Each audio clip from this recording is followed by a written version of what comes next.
Hello everyone. Welcome back to the Large Urban Legend Iceberg for the final part. We've made it. You all know the drill by now, so we're gonna go ahead and just get straight into it. Tier 8. The Bleeding Stone. Starting off with a simple legend out of Thessalonica, Greece, this one is centered around the site of an ancient Roman hippodrome. Hippodromes were basically big arenas used for various activities, often things like chariot racing, sporting competitions, and so on. And the one at Thessalonica is famous for one particular event. In 392 AD, somewhere between 7,000 and 18,000 people were executed there by Emperor Theodosius as payback for the death of one of his senior military officers. The story goes that a large memorial stone was placed at the site of the massacre, and that every year on the anniversary of the event, the stone would bleed. Fast forward to the 1970s, and residential buildings had been built on the site. Some legends continued, stating that one of the building's walls would also bleed, just like the memorial stone used to. Then, in 1978, an earthquake destroyed the building, tragically taking the lives of many who lived in that area. When the site was built upon once again, this time it contained archives detailing the history of the location, as well as the massacre that occurred there, and it's believed now that this acknowledgement has finally broken the curse. The Alaska Triangle. The Alaska Triangle is basically exactly what it sounds like, a Bermuda Triangle, but in Alaska, with the 3 points making up the triangle's edges being Utqiagvik, Anchorage, and Juneau. The details are generally very similar between the two legends as well, with many unexplained disappearances, strange sightings, and the general belief that the place is home to aliens, Bigfoot, wormholes, or any number of other paranormal beings or phenomena. However, just like the Bermuda Triangle, the explanation is probably a very simple one. This area of Alaska is incredibly rugged wilderness, forested and mountainous, and caverns, glaciers, and snowfall are all not only likely to be dangerous to anyone who ventures into the area, but explains why they might never be found if they go missing. However, there are a few unusual cases that still seem difficult to explain, such as the disappearance of Michael Lemaitre, who was finishing a marathon when he disappeared within a 200-foot or about 60-meter stretch and was never found despite an extensive search. Riverdale Road. In Colorado, between Thornton and Brighton, there's a road in Adams County called Riverdale Road. This road is said to be haunted in the same way as many other urban legends of this type. Strange sightings are made along the roadsides, and a feeling of dread is said to come over people who walk down particular parts of the road. A specific legend centers around the story of a mansion that burned down, supposedly due to the owner setting it on fire with his family inside, and although a mansion on Riverdale Road did burn down in 1975, no one was hurt during that event. Still, this is very likely the source of the particular legend, which then spiraled into something spookier over time. Other legends include sightings of phantom hitchhikers and joggers, as well as a ghostly car that supposedly goads people into racing it, and whether or not any of these are real, this stretch of road is known for being particularly dangerous to drive recklessly, and it has led to very real cases of several fatal car crashes. Dudleytown. Dudleytown is the remains of a settlement in West Connecticut, first begun in the 1740s and last actively inhabited sometime in the late 1800s. It was never truly a town itself, but rather a valley that a few families lived in, and it was residential only. Any business that needed to be done, such as shopping for groceries or other supplies, required a trip to nearby Cornwall. This wasn't the original intention, though. Settlers had intended to use this land for farming, and they made an effort to do so, but the location was just not particularly hospitable, and it soon became apparent that farming wasn't going to work. Although iron mining did extend the life of the settlement for a time, ultimately it was abandoned and the remaining families moved on. However, in the 1940s or so, new reasons for the settlement's failure began to spread around as rumors. The Dudley family was, supposedly, cursed. This curse was said to have stemmed from an event all the way back during the reign of Henry VIII in the 1500s, when Edmund Dudley was executed for treason. It's said that the family was then cursed, which was then still affecting them hundreds of years later in America, but besides the general issues of believing in curses, there is another problem with this legend. This Dudley family doesn't have any link to Edmund Dudley. Other rumors about the town, such as people going insane, come down to tragic but entirely mundane incidents. One source I read asked, and I quote, "But in an area this sparsely populated, the records indicate 3 people to have gone insane in the space of less than half a century. Could this be mere coincidence?" Yes. Yes, especially when one of those cases was someone in their 90s, and another was someone who lived to be 104. Now, to be fair, there are other tragic occurrences in the location, such as a lightning strike, deaths from illnesses, and the disappearances of 3 members of the Brophy family into the nearby forest, but it feels like a real stretch to blame any of these things on something unusual or supernatural, as opposed to just the reality of living in such a time and place. This is also the general opinion of the current owners of Dudleytown, who, frustrated with the supernatural tourism, have closed the area from the public. Phantom Jogger of Canyon Hill. Commonly known as the Midnight Jogger, this apparition is from Canyon Hill Cemetery in Caldwell, Idaho. As far as the Midnight Jogger itself goes, details vary slightly, specifically in the number of legs the jogger is supposed to have, if she has legs at all, but generally the jogger is described as a woman, and most accounts say that if you park your car in the right place, she'll approach and tap on the window. Although this legend appears on the internet as early as 2003, and one early online source mentions a person who grew up hearing stories about the Midnight Jogger, details and history for this legend are pretty scarce, and so it's really hard to say if this legend is based on any sort of real event or if it's just a folktale. Villisca Axe Murder House. The Villisca Axe Murders is a true crime that is still unsolved, and it's a complex case I'm not going to go into a lot of detail on here. However, the basic idea is that in 1912, in Villisca, Iowa, 8 people were murdered by axe. 6 victims were members of the same family, the Moore family, and 2 were guests staying over. 2 members of the Moore family were adults, the other 4 and the 2 guests were children under the age of 13, which just makes the whole thing extra tragic. Unsurprisingly, this house is now considered to be haunted, and is a popular tourist and ghost investigation destination, with the standard sort of haunted location accounts such as strange noises, disembodied voices, orbs, and so on being very common. However, one of the more noteworthy events occurred in November of 2014, when a man named Robert Stephen Larson Jr. was investigating the house with some friends. He was alone in one of the rooms when he suddenly radioed his friends, reporting that he'd been stabbed. His friends called for help, and fortunately Robert recovered, but he refuses to speak about the event. This sounds more than a little suspicious, but nevertheless it's become one more part of the legend surrounding the haunting of the house itself. Witch Girl Next Door.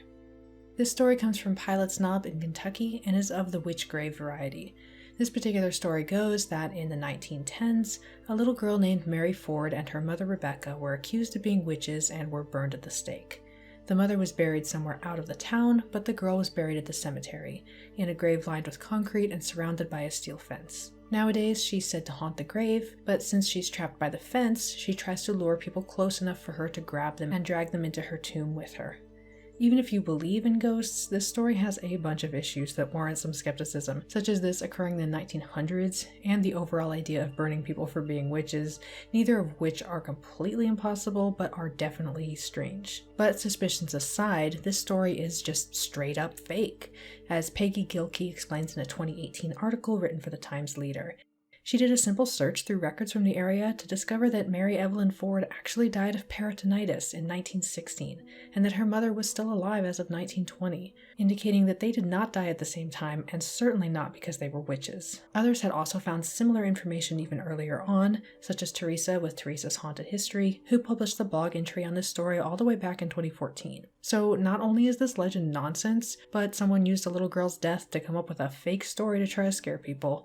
Cool. And before anyone asks, I did a quick search of this info myself and was able to find the same sources, including Mary Evelyn's death certificate. Hairy Man of Vergas Trail. Back to Bigfoot-type legends with this one, although not quite traditional Bigfoot. This story comes from Vergas in Minnesota, an extremely small town with a population of about 350. In the late 1960s and the 1970s, sightings of a creature were reported, sharing a similar description of being a large humanoid, approximately 8 feet tall, covered in fur. However, unlike many other Bigfoot legends, some stories included unusual details, such as the hairy man carrying a hatchet or being barefoot. One of the people who had an early sighting, Cheryl Hansen, stands by her account of seeing the hairy man, though she now believes that what she saw was likely just a large person rather than some sort of cryptid. This would explain why sightings died down over time, as the individual may have stopped trying to scare people, moved away, or passed on. As far as the evidence goes, there are photos of what's claimed to be an unidentified skull that possibly belongs to the hairy man, though of course the owner of the skull won't allow it to be investigated, so this mystery continues. Candy Lady. This legend starts out as the story of Clara Crane, a woman born in Texas in 1871 and whose daughter died in a tragic accident in 1893. Blaming her husband, Leonard, who was supposed to have been watching her daughter at the time, Clara slowly became more and more bitter toward him. 2 years later, she'd been consumed with grief and anger and murdered her husband by poisoning him with homemade candy. She was committed to the local mental health institute and released in 1899 for good behavior. This is where the story crosses over into standard urban legend fare. In the early 1900s, children began to go missing, and either a child or the sheriff investigating the case, or who had investigated Clara Crane depending on the story, was found dead in a ditch with candy in their pockets. Children in the area finally admitted to their parents that they had been finding candy left on their windowsills, supposedly signed as being from the Candy Lady. Of course, the legends link these disappearances to Clara Crane. However, the twist here is that despite the apparent evidence for the Clara Crane part of the story, such as the pictures and the newspaper article full of details, there is really no evidence for this having been a real event. C.R. Barry mentions this in their write-up of the story, and I decided to dig a little further into it myself, with absolutely no luck. No birth, death, or marriage records matching the general time frame and location for Clara, Leonard, or Marcella, and no newspapers hits for the murder case. This story also includes the wrong name for the mental institution at the date that Clara would have been there. There was nothing I could find on her stay there, or on a Dr. Matthews mentioned in the letter that is sometimes cited in this urban legend. Searching for the image and then tracing it back, as well as doing a Google search filtered by date, the oldest existing mention of the story that came up immediately seemed to be a WordPress blog talking about how they'd found information from a Tumblr page, historyofclaracrane.tumblr.com, which is currently dessert themed for some reason, but through the Wayback Machine you can find the image, the newspaper article, and a longer version of the letter quoted in some of the other websites. Additionally, you can find a similar Tumblr with another name but with the same articles, historyofclaracrane-blog.tumblr.com, which still exists. Its archives can be checked for their dates, which includes posts made a day after the corresponding posts on the original Tumblr, which narrows down the time frame pretty confidently to October 1st, 2015 for the original post about the legend, and October 8th for the post about the letter. This lines up well with the WordPress blog, which is from October 5th, 2015. However, how would the WordPress blog have known about the story before the Tumblr if the Tumblr is the source? Turns out if you look at earlier posts on the WordPress blog, it seems this is the actual origin, with the first post being on September 22nd, 2015, and subsequent posts revealing more information as the author goes to talk to her grandmother about the legend, then finds the Tumblr. So with all of that, my conclusion right now is that this was a creepypasta told through an unfiction style similar to Ted the Caver or Dianea House. And as the author refined their story, they made a Tumblr, founder created an image, and mocked up a newspaper article as supporting evidence. Very cool work, but not a true urban legend. However, it is possible that I've missed something or I'm wrong here, so if anyone has other information on this, I would love to hear it. As you can probably tell by the link to this entry, I went on a little quest and I had a really good time looking into it. Feeding rice to birds. Okay, after that unintentional deep dive in the last entry, nice to have something simple for this one. This is the legend that, if you feed uncooked rice to birds, the grains will expand in their stomachs and possibly kill them. However, this is not true at all, as the general idea does make some sense in that dry rice expands, and so if a bird eats it and the rice absorbs moisture, it might expand. This just isn't actually a threat for various reasons. Mainly, this is that the rice absorbs moisture and expands too slowly to be any sort of issue, as it's being digested at the same time, and the rate of absorption is much slower in a bird's stomach than, say, on a stovetop, where you would normally think of cooking rice. Birds in the wild eat uncooked rice and other grains that expand all the time without harm, so the expert opinion is that this is not something to worry about. The origin of this legend is unknown, but it was apparently pervasive enough by 1985 for a Connecticut legislature to actually propose a ban on throwing rice at weddings for this reason, and advice columnist Ann Landers also repeated this myth in 1988, though she would soon publish a correction. This myth has also been directly tested, notably in 2002 by University of Kentucky students, by comparing the expansion rate of white rice against birdseed, and they found that the birdseed actually expanded significantly more than the white rice. This was then followed up with testing on the professor's own pet pigeons and doves, as everyone was very confident there would be no harm done, and sure enough, the birds were absolutely fine. Still, this myth is pretty common to this day. Shaved hair grows back thicker.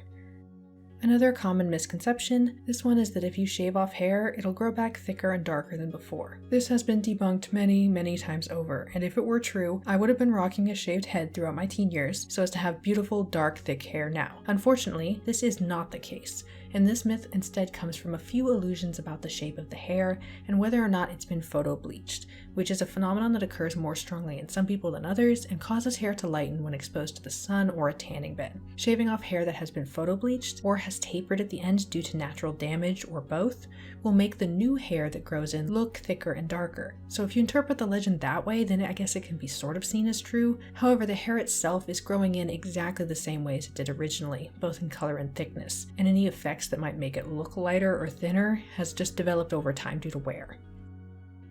Big-Nosed George. George Parrott was an outlaw in Wyoming in the late 1800s, who along with 2 others killed 2 lawmen in 1878 after a botched train robbery. It took a few years, but George was eventually caught in 1880 in Montana and then extradited to Wyoming, and he stood trial before being sentenced to death. However, he never made it to his execution date, as after a failed jailbreak, he was killed by an angry mob. After that, his body was taken for examination by the local doctors and a medical assistant, as they wanted to study George's brain and see if there was some sort of scientific reason that they could find for his criminal behavior. They removed the top part of his skull, but found nothing strange about his brain, and then one of the doctors suddenly took a nosedive off the deep end and decided, hey, why not make shoes out of this guy's skin? And a bag too, because as we all know, it's very important to coordinate your accessories with your shoes. It's probably no surprise that this doctor, John Osborne, later became a politician, being elected governor in 1882, and he apparently wore the human skin shoes often. The rest of George's body was disposed of in a whiskey barrel, which was then buried behind the other doctor's house, except for the top of his skull. That was given to the assistant, Lillian Heath, because of course none of these people could be normal. Over time, the story of Big-Nosed George became a legend, which is presumably why it's on this iceberg, although in 1950 the discovery of the whiskey barrel containing George's remains was found during construction work. Heath still had the top of the skull, and it was a perfect match for the skeleton, confirming the story. Nowadays, the skull cap, shoes, and George's death mask are all on display in museums in Wyoming and Nebraska, although if there really was a bag created, it's still out there somewhere. Alright, our first content warning for this tier, really mild cognitohazard warning. Supposedly you have to hear the actual story read out to trigger the curse that's being described in this entry, and I'm not going to be reading any of it, let alone the whole thing, but if you'd like to avoid these sorts of topics entirely, please just skip to the next entry. 10 Dreams. This entry likely refers to a ritual game from Japan that goes by a few names, but is called 10-Day Dream by the earliest English source I could find, which is the site Saya and Underworld. This legend was posted there December 17th, 2012, but it's noted that this is only a translation of a legend that already exists in Japan, and so the origin is older. Much like the elevator game, 10-Day Dream is a ritual game, where the idea is that there's a set of rules that must be followed in order to get a particular outcome. Supposedly, if you hear the story and the rules read aloud to you, you have a specific set of dreams over the next 10 nights. If you follow the rules correctly, you get something. Nobody knows what happens the 10th night, but even if you follow the rules, you also have to share the story while awake, or the dreams will endlessly repeat, apparently. Very The Ring here. Anyway, this just seems to be a standard ritual game creepypasta, and most if not all of the English sources I've found trace back to Saya and Underworld's post. Several people, including YouTubers who have recorded themselves reading out the rules, have done this ritual game with no consequences, which is not really a surprise, although some say that it does only work if read in Japanese. Interestingly, in 2007, a movie called Yume Juya, which translates loosely to 10 Dream Nights, was premiered and then later officially released in 2008. This movie is an adaptation of a short story from 1908, in which the dreamer experiences 10 successive nights of strange dreams. Although the contents of the dreams in the story and movie don't really share anything in common with the ritual game, I wouldn't be surprised if this was the inspiration. Jimi Hendrix released green parrots into London's parks. In London, many of the parks are home to flocks of a perhaps surprising bird, a green ring-necked parakeet. Native to Africa and Asia, they're adapted to a variety of climates, and so despite their tropical connotations, these parrots are perfectly fine in England and have thrived there over the years. How they got there is unknown, and there are many stories said to explain the population, one of those being the subject of this entry. It's said that, in 1968, musician Jimi Hendrix released a pair of parakeets on the streets of London, and that these parakeets were the progenitors of the modern population. However, not only is it possible that this particular story never happened at all, the multitude of other legends and sightings of the birds as early as the 1860s would also work against the theory that Jimi Hendrix is responsible for the population. Attempts to track sightings through history provided no real evidence of any particular originating location, and so the current belief is that the population was built up over time through the release and escape of pet parakeets in multiple incidents. KFC mutant chickens. A classic fast food related legend, this one states that KFC, formerly Kentucky Fried Chicken, uses mutant chickens for its food. Supposedly, these chickens have tiny bones, no beaks, 8 legs, and are kept alive by feeding tubes because for some reason this is cheaper and easier than just using normal chickens. The story continues that this is the reason KFC changed their name, because they had been banned from using the word chicken due to the mutant creatures not qualifying as chicken. Obviously, this is all complete nonsense, and all of the evidence is obviously photoshopped. Hitobashira. Literally human pillar, this legend is from Japan and refers to the supposed practice of burying a person alive as a part of constructing some sort of building, such as a castle. Unlike the previous entries about people accidentally ending up in a structure and their body being left there, this was supposedly done purposefully as a way to ensure the stability of the building and to guard against natural disasters by appeasing gods. There are several legends about this, including the story of Oshizu, who's said to be a woman who volunteered to be a hitobashira for the Maruoko castle in exchange for the promise that her son would be made a samurai. However, this promise was unfulfilled, and so Oshizu's tears are said to cause the heavy rains of April. Other legends also exist, but although hitobashira seems to be presented often as having been a real practice done before the 17th century, it doesn't look like there's actually any evidence that it occurred. I couldn't find any sources with primary descriptions of these events. They all just kind of repeated the same legends. Bangor Village Hospital. Bangor Village Hospital is an abandoned mental hospital located in Scotland, near the village of Dechmont. At the time of the hospital's operation, the strategy used for treatment there was innovative, with the idea being that it would be structured like a mini village. Patients would live in villas surrounded by farmland and theoretically have a more relaxed and normal life while being treated. The hospital opened in 1906, but was only active for about a decade before being converted into a military hospital during World War I. After the war, it returned to its original purpose, but the whole thing happened all over again with World War II, though once again, it was then back to serving as a mental hospital in 1945, and did so until 2004 when it closed. Like any abandoned hospital of any sort, of course this one is said to be haunted, with the standard features of a haunted location. Doors opening and closing, strange noises, things moving, and so on. The location was easily accessible to the public to explore until about 2018, but then it was purchased with the intention of turning it into an actual village, and as of 2020, demolition had begun. Guess we'll see in like 10 years if the village built on the land turns out to be haunted as well. Lydia of Jamestown Bridge. Another classic phantom hitchhiker type legend, this one is from Jamestown in North Carolina. The story goes that the ghost, known as Lydia, can be found near bridges along a stretch of Main Street, and the first account of a meeting with her is in 1924. She's supposedly only visible at night, during foggy or rainy weather, and she tries to flag down drivers to give her a ride home, only to disappear from the car once they reach their destination. Most accounts say Lydia is dressed in white, but there is a version of the legend that states this is specifically a prom dress, and that Lydia died in a car crash while on the way to a dance with her boyfriend, reminding me of kind of a cross of 2 previous entries on this iceberg, Hot Rod Haven and Resurrection Mary. Not to say that any of these urban legends are related, they're just a mark of some of the tropes that are common in this type of legend. And like those 2 legends, this one also seems to have been based on a real event. One originating event considered to be the possible origin is the death of Annie Jackson in 1920, who died in a car accident along that stretch of road that Lydia is sent to haunt. It's not an exact match, as Lydia is younger than Annie, and the car had 4 passengers, and it didn't seem to be on the way to a dance, but it is still entirely possible that these details were warped or added later on, especially as other tales of phantom hitchhikers, such as the ones I mentioned before, may have been combined together. Alnwick Castle Vampire. Alnwick Castle is located in Northumberland, England, and was built sometime in the early 11th century. The exact date the castle was completed is unknown, but construction began in 1096 and was completed sometime before 1136.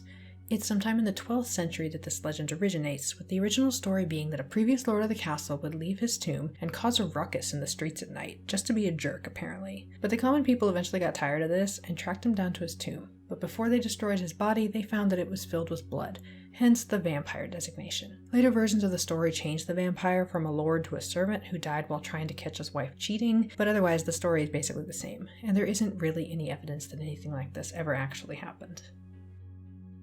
Kiyotaki Tunnel. Returning to haunted railroad tunnels, this one is located in Japan, between Arashiyama and Sagaki-Yotaki in Kyoto.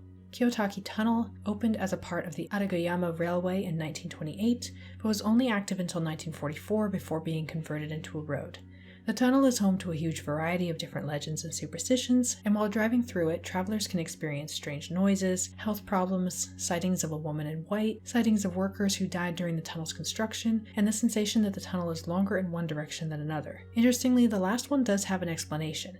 The tunnel slopes downhill toward Kiyotaki, making the trip feel shorter in that direction. As far as the other legends go, it's hard to verify any of them, and the tunnel does remain a popular paranormal destination. Stony Creek Cemetery.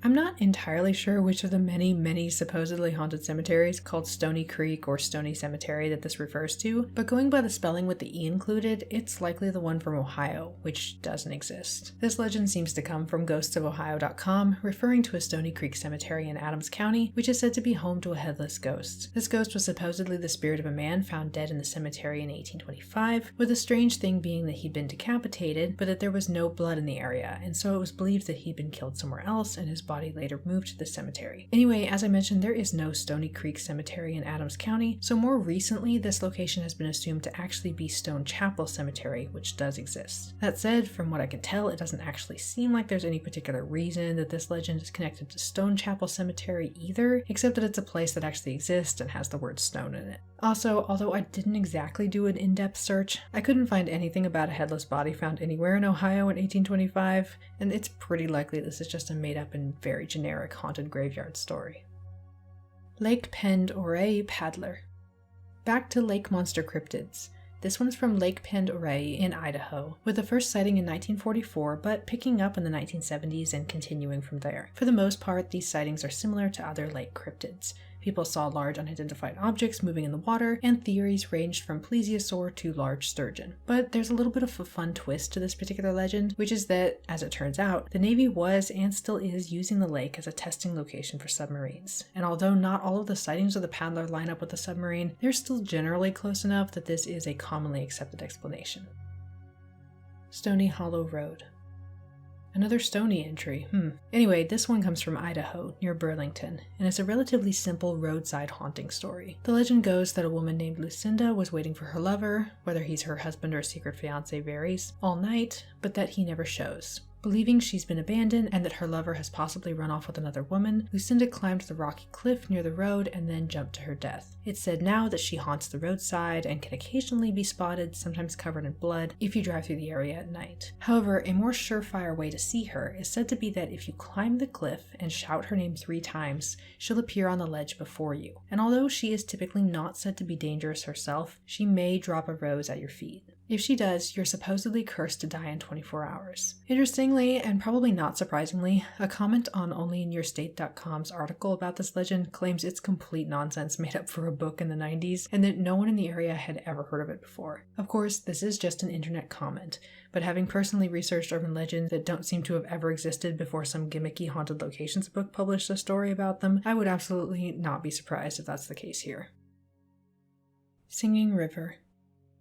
This legend comes from Mississippi, where it's said that the Pascagoula River can be heard to sing. The story goes that sometime in the 1700s, a girl named Enola was one of the Biloxi people, and at the time very small First Nations tribe. She was in love with Chief Altama, leader of a nearby tribe, the Pascagoula, and the two decided to run away together despite Enola's engagement to the chief of the Biloxi. This prompted a war, and depending on the version of the story, either because they were losing or because they refused to fight at all, the Pascagoula people decided to end things on their own terms, and sang together as they walked into the river to drown. It's this singing that's supposedly heard by people visiting the river. As you're probably expecting by now, this story has very little evidence supporting it, and it's considered more likely that the disappearance of the Pascagoula tribe was caused by a variety of factors, such as illnesses brought by European settlers, relocation to different locations for whatever reasons, and the integration and absorption into other nearby tribes. Grave of Elizabeth Budd Graham. Another witch grave, although this one has a bit of a twist in that she was considered to be a good witch. Maybe. Sort of. She was believed to be a kind, benevolent witch who would cast spells for protection and love, but at the same time she was believed to have enchanted her husband into marrying her, so not sure if that's actually positive. Anyway, this legend got started in a way that's possibly even sillier than many others. Elizabeth Budd Graham died in 1889 at the age of 23, and her large, elaborate gravestone is a clear indication that her family really cared about memorializing her. It's a beautiful memorial, and it includes a portion of the poem Lenore by Edgar Allan Poe, and this inscription is believed to be the entire basis of this legend. Really. Apparently, people decided that the doubly dead portion of the poem, along with some other lines and equally ridiculous stretches of interpretation, meant that Elizabeth was a witch. However, since Lenore is about a beloved woman who died young, but who is now free and at peace in heaven, it is much more likely that Elizabeth's family simply found this to be a fitting tribute. Ghosts of St. Augustine's Lighthouse. St. Augustine is a city on the east coast of Florida that is the oldest continuously occupied European-founded city in the United States, and yes, all of those qualifiers are necessary, because this is a very specific claim to fame. Anyway, it was founded in 1565 by Spanish settlers, and is a genuinely beautiful place, home to a ton of historic locations, which are, of course, often claimed to be haunted. St. Augustine is absolutely ridiculously full of supposed haunted places, and it has a very booming paranormal tourism industry, which I definitely have not participated in myself. Go to St. Augustine, it's pretty and very fun. One location, which I have actually unfortunately not been to myself, is the St. Augustine Lighthouse. There have actually been several lighthouses in the area over time, but the one that currently stands was built between 1871 and 1874, and it's said to be home to a variety of phenomena due to various different ghosts, ranging from the spirits of children who died in a tragic accident to the ghosts of previous lighthouse keepers. Footsteps, apparitions, the smell of cigar smoke, and a multitude of other experiences have all been reported, and several paranormal investigation shows have centered on the lighthouse. Nighttime ghost tours of the lighthouse are offered through staugustinelighthhouse.com, and purchases help fund research and local marine archaeology. So if you're in the area and want to do something fun and a little spooky, it's worth checking out. Sunshine Skyway Bridge.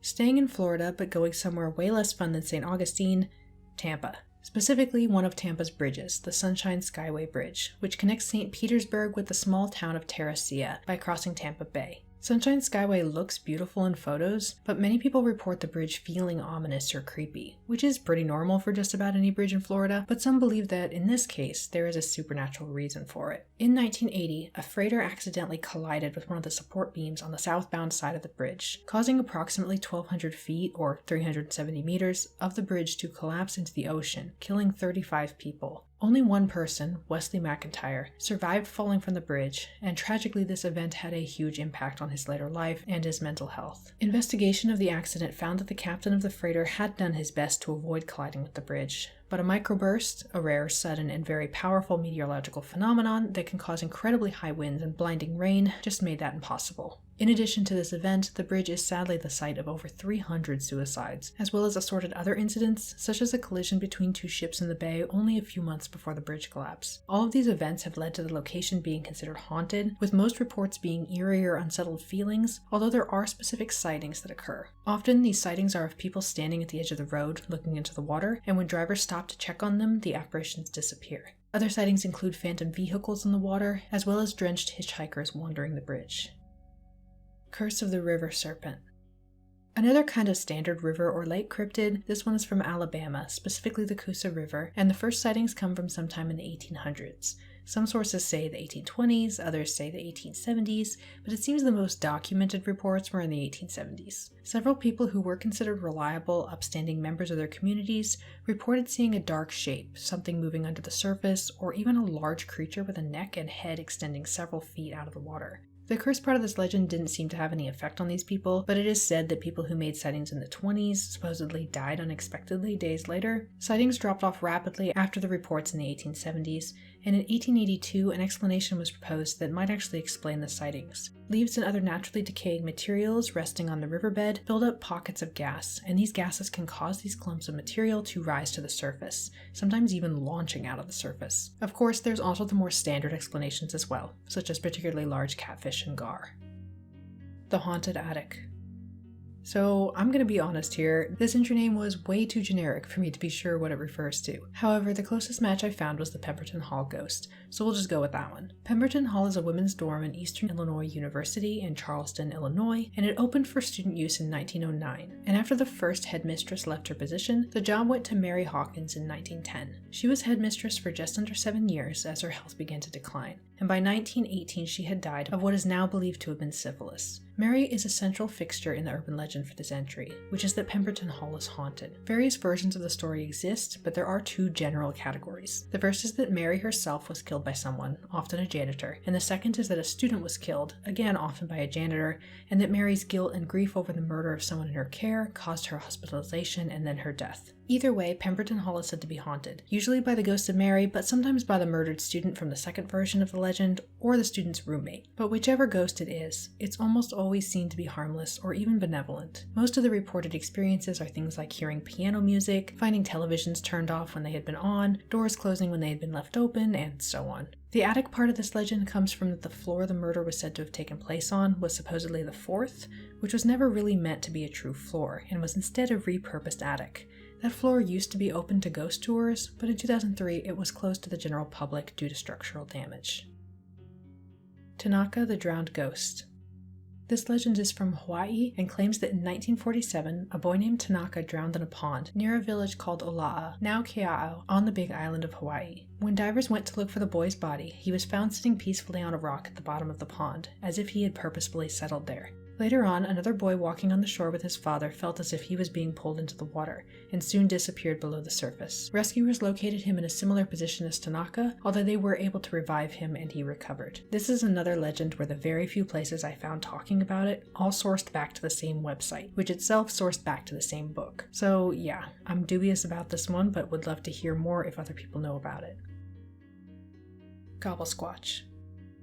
Finally, a good cryptid. This one seems to be a full-on parody, as the only articles I could find on it were clearly jokes, referencing an unverifiable but clearly meant to be unbelievable presentation on the topic. The story goes that a Professor Wesley Wimscott presented a paper on a creature called the Gobblesquatch, a supposedly enormous, monstrous turkey. More enormous and monstrous than a normal turkey, I mean. The best part of this legend, though, is about Wimscott himself, as he apparently disappeared in 2010 while searching for the Gobblesquatch, and in a very Ted the Caver moment, his last journal entry says he's about to infiltrate a Gobblesquatch nest. In a not Ted the Caver moment, he was going to do this dressed as an egg. Hot dog lover.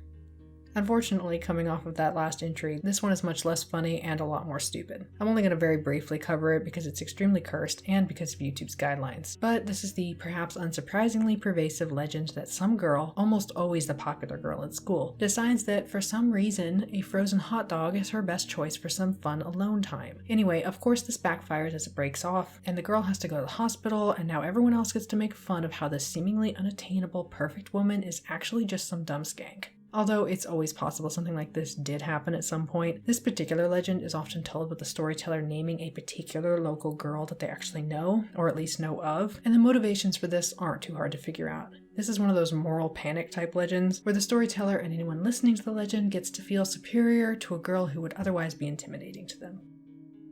Content warning for the next legend, which involves animal cruelty. I'm not going into a lot of detail or anything, but even the basic description of this legend has some pretty gruesome mental imagery, so please skip this next entry if that sort of thing bothers you. Horse trailer horror. This legend has a few versions and is said to have happened in many different locations, but the very general gist of it is that someone loads their horse into a trailer for a trip, but doesn't realize that the trailer is worn down to the point that the floor is no longer stable. At some point during the trip, the horse's legs go through the floor, and by the time the driver reaches their destination and goes to get their horse, they find that it's died from injuries caused by the road. Yikes.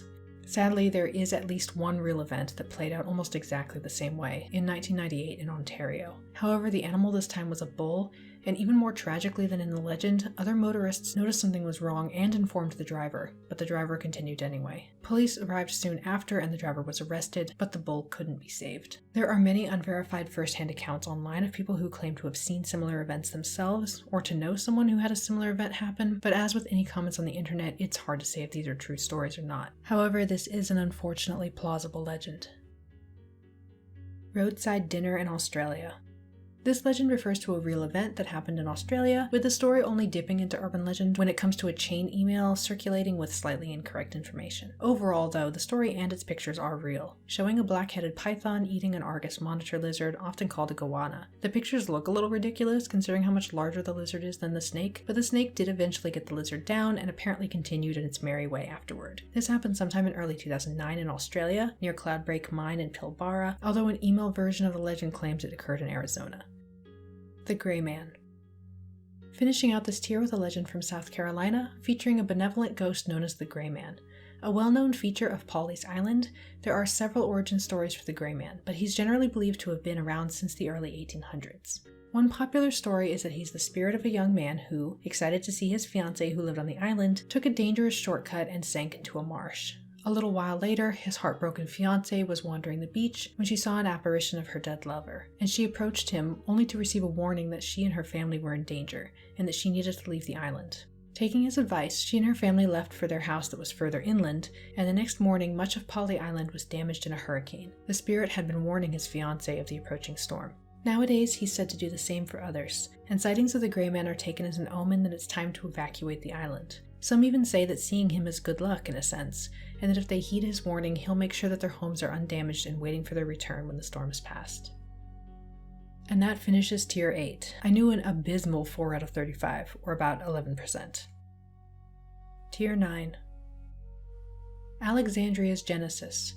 Starting off this tier with a very funny and absurd legend that was born on the internet, Alexandria's Genesis is a fictional condition that has a variety of features, but most famously, causes people to have purple eyes. This is said to indicate a perfect human, along with other features of the condition such as a desirably slender figure, pale skin, of course, a lack of body hair, but very nice hair on the person's head, and a slowed aging process. Perhaps unsurprisingly, this idea was created by a teenager who was just trying to have some fun by writing some Daria fanfiction. It was at some point later that Alexandria's Genesis began to be touted as real. Snopes tracked this legend to 2005 on the above top secret forums, with the original post linking back to the fanfiction and several respondents rightly pointing this out. However, as the thread went on, many people claimed to have the condition, likely as a sort of role-playing wish fulfillment or possibly as a misinterpretation of the symptoms, and it wouldn't be much of a stretch to think that some of these people then posted about their supposed condition on social media like Twitter or Tumblr. Then, as people took their claims at face value, the story spread and gained popularity. Fortunately, nowadays Alexandria's Genesis is generally known to have been fictional, although every so often someone does still claim to have it. The Haunting of Wat Samian Nari. A phantom hitchhiker legend from Thailand, this one centers around the Wat Samian Nari Temple in Bangkok. This temple is close to a railroad, the Northern Railway line, which is a very important part of the legend itself. The story goes that, late one night, a man named Noom was driving home after a party. Along the way, he saw two women dressed in black walking on the roadside, and so he stopped to offer them a ride. At first, he tried to flirt with them, but the women seemed sad, and so he gave up and focused instead on taking them to their destination, which was the Wat Samian Nari Temple. When he reached the temple and stopped, he realized the women had disappeared from his car, but not from the area. To his horror, he soon noticed them on the railroad, both cut in half at the waist and dragging themselves teke-teke style along the tracks. A similar story was told later by a taxi driver, and now the general idea is that taxi drivers might receive a call for a ride to the temple and find the women as their passengers. These women are also sometimes identified as sisters who had been killed in a train accident in the 90s. However, so far no evidence has been found to support this story as a real origin for the myth. Beijing's Ghost Bus. This story, unsurprisingly, comes from Beijing and is set in 1995. Around midnight, the last bus heading to Fragrant Hills was running its route, and all was normal until the bus driver stopped at a location that wasn't a bus stop. He had done so to let a group of 3 men board, as he didn't want them to miss the last bus, and so the 3 took a seat amongst the few remaining passengers. This wasn't exactly a normal group, however. All 3 were wearing clothing in a style from the Qing dynasty, which was from 1644 to 1911, and 2 had hair styled in the period-appropriate manner. These 2 men were professional looking, but the other was more disheveled, with his long hair covering his face. The 3 caused no trouble, keeping to themselves, and after a while only an older woman and a young man were still on the bus with them. The older woman on the bus suddenly accused the younger man of trying to take her purse, and convinced him to get off of the bus with her, with the intention of going to the police. But once they were off the bus, the woman revealed the real reason she'd made the accusation. She claimed that, when the wind had blown through the open windows of the bus, it had ruffled the robes of the men, and she had seen that they had no feet, and realized they were ghosts.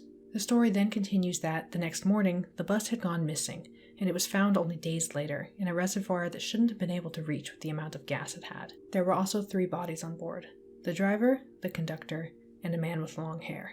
This legend has a few forms and variations, and details such as the bus numbers vary from story to story, making it difficult to track down a possible origin. Although apparently no reports of a bus being found in a reservoir in 1995 could be found. Although it's not out of the question that there is still a real event that inspired this story, it seems this is likely just made up. Pinky Pinky. An urban legend from South Africa, It seems to me that this name is used to represent a few different types of monster or supernatural creature, including a Bloody Mary sort, where saying its name in the bathroom mirror a certain amount of times will summon it. But the most common version I saw was very simple. In this version, a creature called Pinky Pinky lives in girls' restrooms at schools. Descriptions of this creature also vary, but it's often a blend of human and animal, and sometimes said to have one hand and one paw. It lurks in wait for girls, and is enraged by the color pink, attacking anyone it sees wearing the color. Like many other urban legends, Pinky Pinky is likely a product of social issues and fears, and there are some really interesting interpretations and analysis of the legend regarding the link between femininity and danger, especially for Black women and girls. Abu Rishul Mashluka. Another legend in the boogeyman category. This one is from Egypt and very simple. The legend is about a boy who didn't listen to his parents, and so he, somehow, ended up with a severely burned leg. This injury and the trauma of it caused him to transform into a monster, again, somehow, and now he lurks in wait for a child to misbehave. Garange. I'm just going to apologize up front for the pronunciation here. I looked so hard, and I found so many people arguing over how to pronounce these things, and no one demonstrating how to actually do it right. So I'm sorry, I'm doing my best. Anyway, as a part of Scandinavian folklore, the Garange is an undead being that has some overlap with the Draugr and later ghasts as well. The Garange is specifically a corporeal creature, often indistinguishable from living people, returning because of some sort of unfinished business. It varies whether or not the Garange are dangerous, as in some traditions they are completely harmless, but in many others they're violent and malevolent, including spreading disease with a touch. Some of the oldest mentions are made in sagas written in the 13th and 14th centuries, and although these are called Draugr, there's enough similarity that it's believed that Draugr and Garange are basically the same thing, at least at the time. Like many other legends of undead creatures, there are different rituals that were said to prevent somebody from returning as a Garange, though if preventative measures fail, these creatures can be killed, much like zombies. Alabama's Dead Children Playground. With a title like this, you might not expect it, but this legend is, for the most part, pretty wholesome. In Huntsville, Alabama, there's a cemetery called Maple Hill. In use for over 200 years, this cemetery is now on the National Register of Historic Places. In addition to the features you would typically expect in a cemetery, there's something a little more unusual: a playground. This playground was originally built in 1985, and although it was briefly dismantled in 2007, the playground was such an iconic part of the community that it was quickly restored. But the location is so well known not specifically because it's popular with living children, but because it's popular with the spirits of children who have passed. Visitors report the equipment moving on its own, the sound of children playing when no children are present, and even sightings of children themselves. Who these children are varies from story to story, but there seems to be two main versions. One is that they're children buried in the cemetery after the 1918 Spanish flu outbreak. The other is that children began to go missing in the 1960s due to a serial killer, with the skeletons of the missing children later found in the nearby quarries. I admit I only searched briefly on this one, however I couldn't find any references to the latter story that weren't related to this urban legend, although it does seem that the Spanish flu story is legitimate. Whether or not that means the ghosts part is true is up for debate, but the idea that children who had passed are returning just to enjoy the playground is really a pretty nice thought. Diana of the Dunes. Alice Gray was born in Chicago in 1881, and after graduating from the University of Chicago in 1903 with a degree in mathematics and possibly some other subjects as well, she began work as a computer, in the sense of somebody who does calculations. Some sources describe her job as being similar to a data analyst, others just as organizing numbers, some as more of a mathematician thing, but it's likely all of these were a part of her work. However, she grew tired of this job and decided to return to school, attending graduate courses at the University of Göttingen in Germany for a time, and then later at the University of Chicago, as well as working there. However, once again, she found this life unfulfilling, and so she did what many of us have probably dreamed of at one point or another. She ran off to live in nature. Specifically, she lived in an abandoned shack near Waverly Beach in what is known as Indiana Dunes State Park. Indiana Dunes is, unsurprisingly, in Indiana, at the very northwestern edge of the state where it meets Lake Michigan. Alice lived there for a few years, from 1915 to 1918, calling the shack she lived in Driftwood, before moving with her boyfriend to a different cabin in Ogden Dunes. She died in 1925 of kidney failure at the age of 43. Her legacy began while she was still alive, as the local public was fascinated by the idea of a young woman living off the land in the park, and this was how she got the name Diana of the Dunes, named after the Roman goddess of the hunt, women, and the moon. Alice loved her life at the dunes, and she dedicated a lot of effort to learning about and preserving them, and these preservation efforts are what she is most known for now, aside from the ghost story anyway. It's said that Alice never left the dunes after her death, and that her spirit can be seen to this day, walking the shores she loved. Hell's Bridge. Hell's Bridge is in Michigan, which is in itself enough reason to call it Hell. I'm joking, though we will have another Michigan and Hell related entry later on. But it's specifically named this due to the legend surrounding it involving the devil, sort of.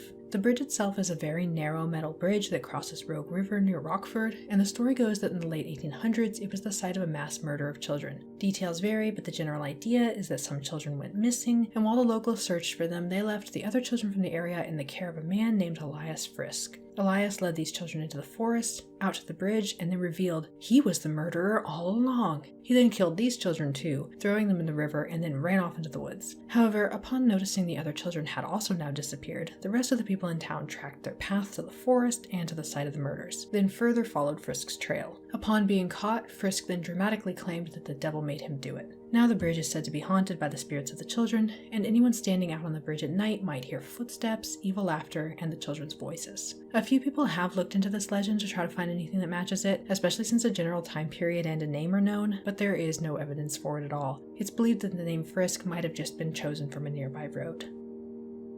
Seven Sisters Road. There are a few roads with the same name, but this entry is likely about the one in Nebraska, which is said to be haunted. Legend goes that if someone drives down the road at night, they can hear the screams of the seven sisters who were supposedly murdered there sometime in the 1900s. Whether the brother or the father is responsible varies, but either way they're said to have killed the sisters by hanging them from 7 trees, each on a different hill along the roadside. In addition to hearing screams, some report their cars malfunctioning, seeing eyes or people, hearing voices or church bells, and some other associated phenomenon. However, again, there's no real evidence this legend is based on any sort of true story. Haunting of 657 Boulevard. This legend may be better known to many as The Watcher, a bizarre true crime case from Westfield, New Jersey. Though I'm not entirely sure why it's on an Urban Legends Iceberg, still I'll briefly cover this one anyway just because it is so incredibly weird, and I definitely suggest looking into it further if you're curious for the whole story. In June of 2014, Derek Broaddus was working on renovations to 657 Boulevard, the new house that he and his wife Maria had just bought, when he found a letter in their mailbox. It was sent by someone who called themselves The Watcher, and who claimed that they were the most recent in a line of people tasked with observing the house and keeping its history. The letter included several details about the family that indicated that the writer hadn't just been watching the house, but the people in it, mentioning the couple's 3 children as well as their car and the renovation work. Derek called the police, reporting the letter and the creepy contents, and also reached out to the previous owners of the house to ask if they had ever received a letter like this themselves.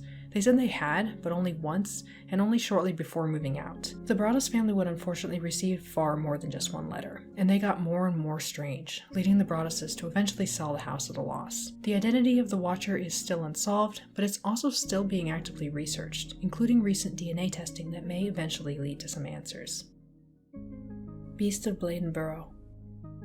In 1954, in Bladenboro, North Carolina, dogs and other domestic animals began to be found killed by an unknown creature. Details of the deaths are too gory for me to want to go into, but similar to the chupacabra, some of the animals were said to have been drained of blood, leading to the idea that the creature could be some sort of vampire. However, most of the evidence at the time pointed to a much more likely creature, some sort of big cat. Many reports matched the description of, or were even outright said to be a mountain lion, but many other creatures from bobcats to coyotes to other dogs are considered candidates. It's also been called into question just how much of this story is real, as although it was widely reported on, it's unclear how many of the accounts were sensationalized or exaggerated. Whatever the case, the Beast of Bladenboro was never conclusively identified, and so the mystery remains. Turbo Bachan. Turbo Bachan, or Turbo Granny, is supposedly a real urban legend, although I had a very hard time finding any evidence that wasn't just trust me bro, as well as discussions of video games referencing it. However, if it is real, it is my new favorite, as it's exactly what it sounds like. A super fast old lady, who appears late at night on the side of the highway. The story goes that a driver might catch a glimpse of the old lady in the rearview mirror, and depending on the version of the legend, she may run away, or she may chase the car, trying to cause an accident. The Girl on the Curve. Another phantom hitchhiker of the woman in white category. This one comes from Spain, though the exact location varies. However, it is always a curving, winding road, and a woman dressed in white is waiting nearby for a ride. When picked up, the ride is uneventful until the car reaches a particularly dangerous curve, at which point the woman warns the driver to be careful because she had died in an accident on that curve. Shocked by the warning, the driver looks at the passenger only to find that she's disappeared.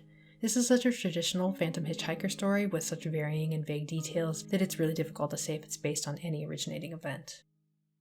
Santa Stuck in Chimney.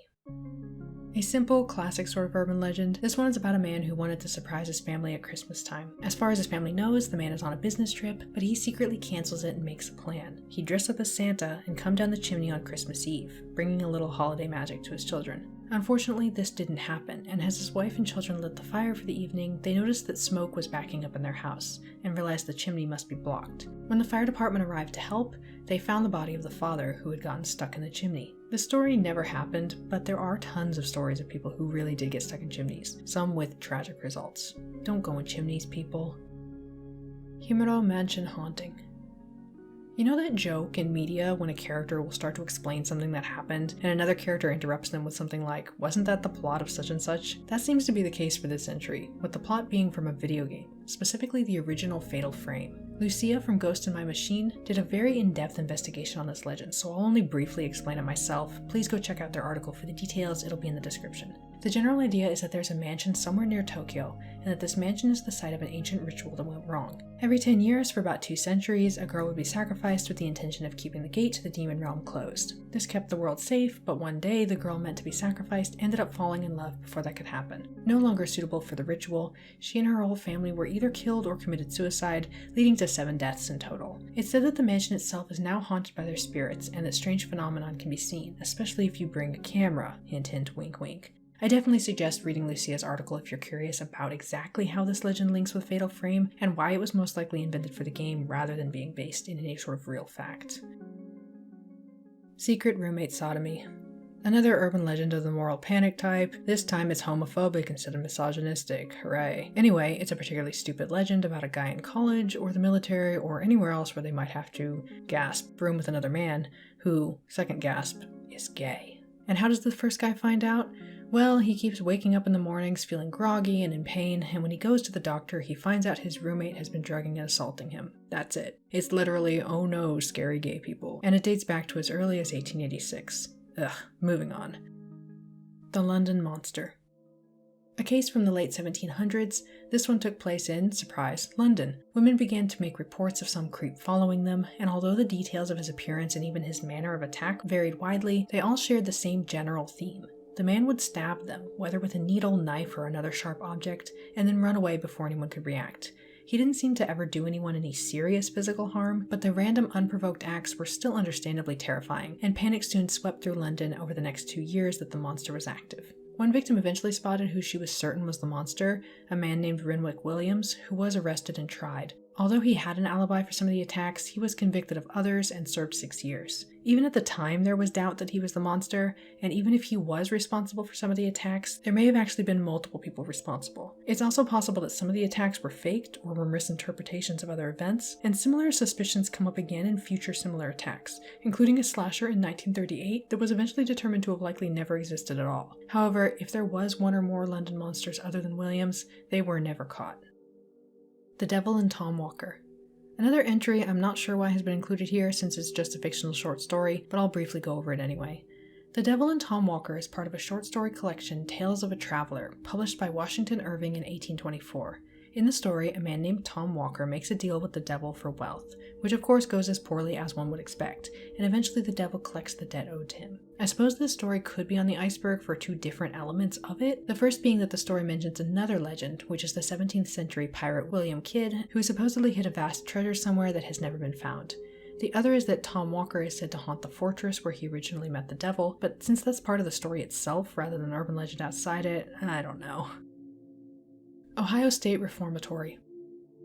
Open in 1896 to 1990, the Ohio State Reformatory was originally meant to be an intermediate penitentiary, which meant that it took inmates convicted of generally low-level offenses and focused on job training and other rehabilitation efforts. Although this goal was more or less successful early on, the reformatory was soon overpopulated and conditions began to rapidly decline, with a whole lot of serious incidents and at least 1 murder being known to have occurred, which means there were likely more. There are 215 graves in the reformatory cemetery, which seems to be the official tally for deaths from illness, accidents, suicides, and murder. Of course, like any other now closed prison that had many deaths and the mistreatment of inmates, this place is supposedly very haunted, with lots of both the standard sort of ghost phenomenon, cold spots, sounds, apparitions, and slightly more unusual interactions, such as feelings of being hit or pushed. And although the building doesn't function as a penitentiary anymore, saying it's closed isn't quite accurate. It is, of course, open for paid ghost tours. Tour funds go to restoration efforts for the building itself.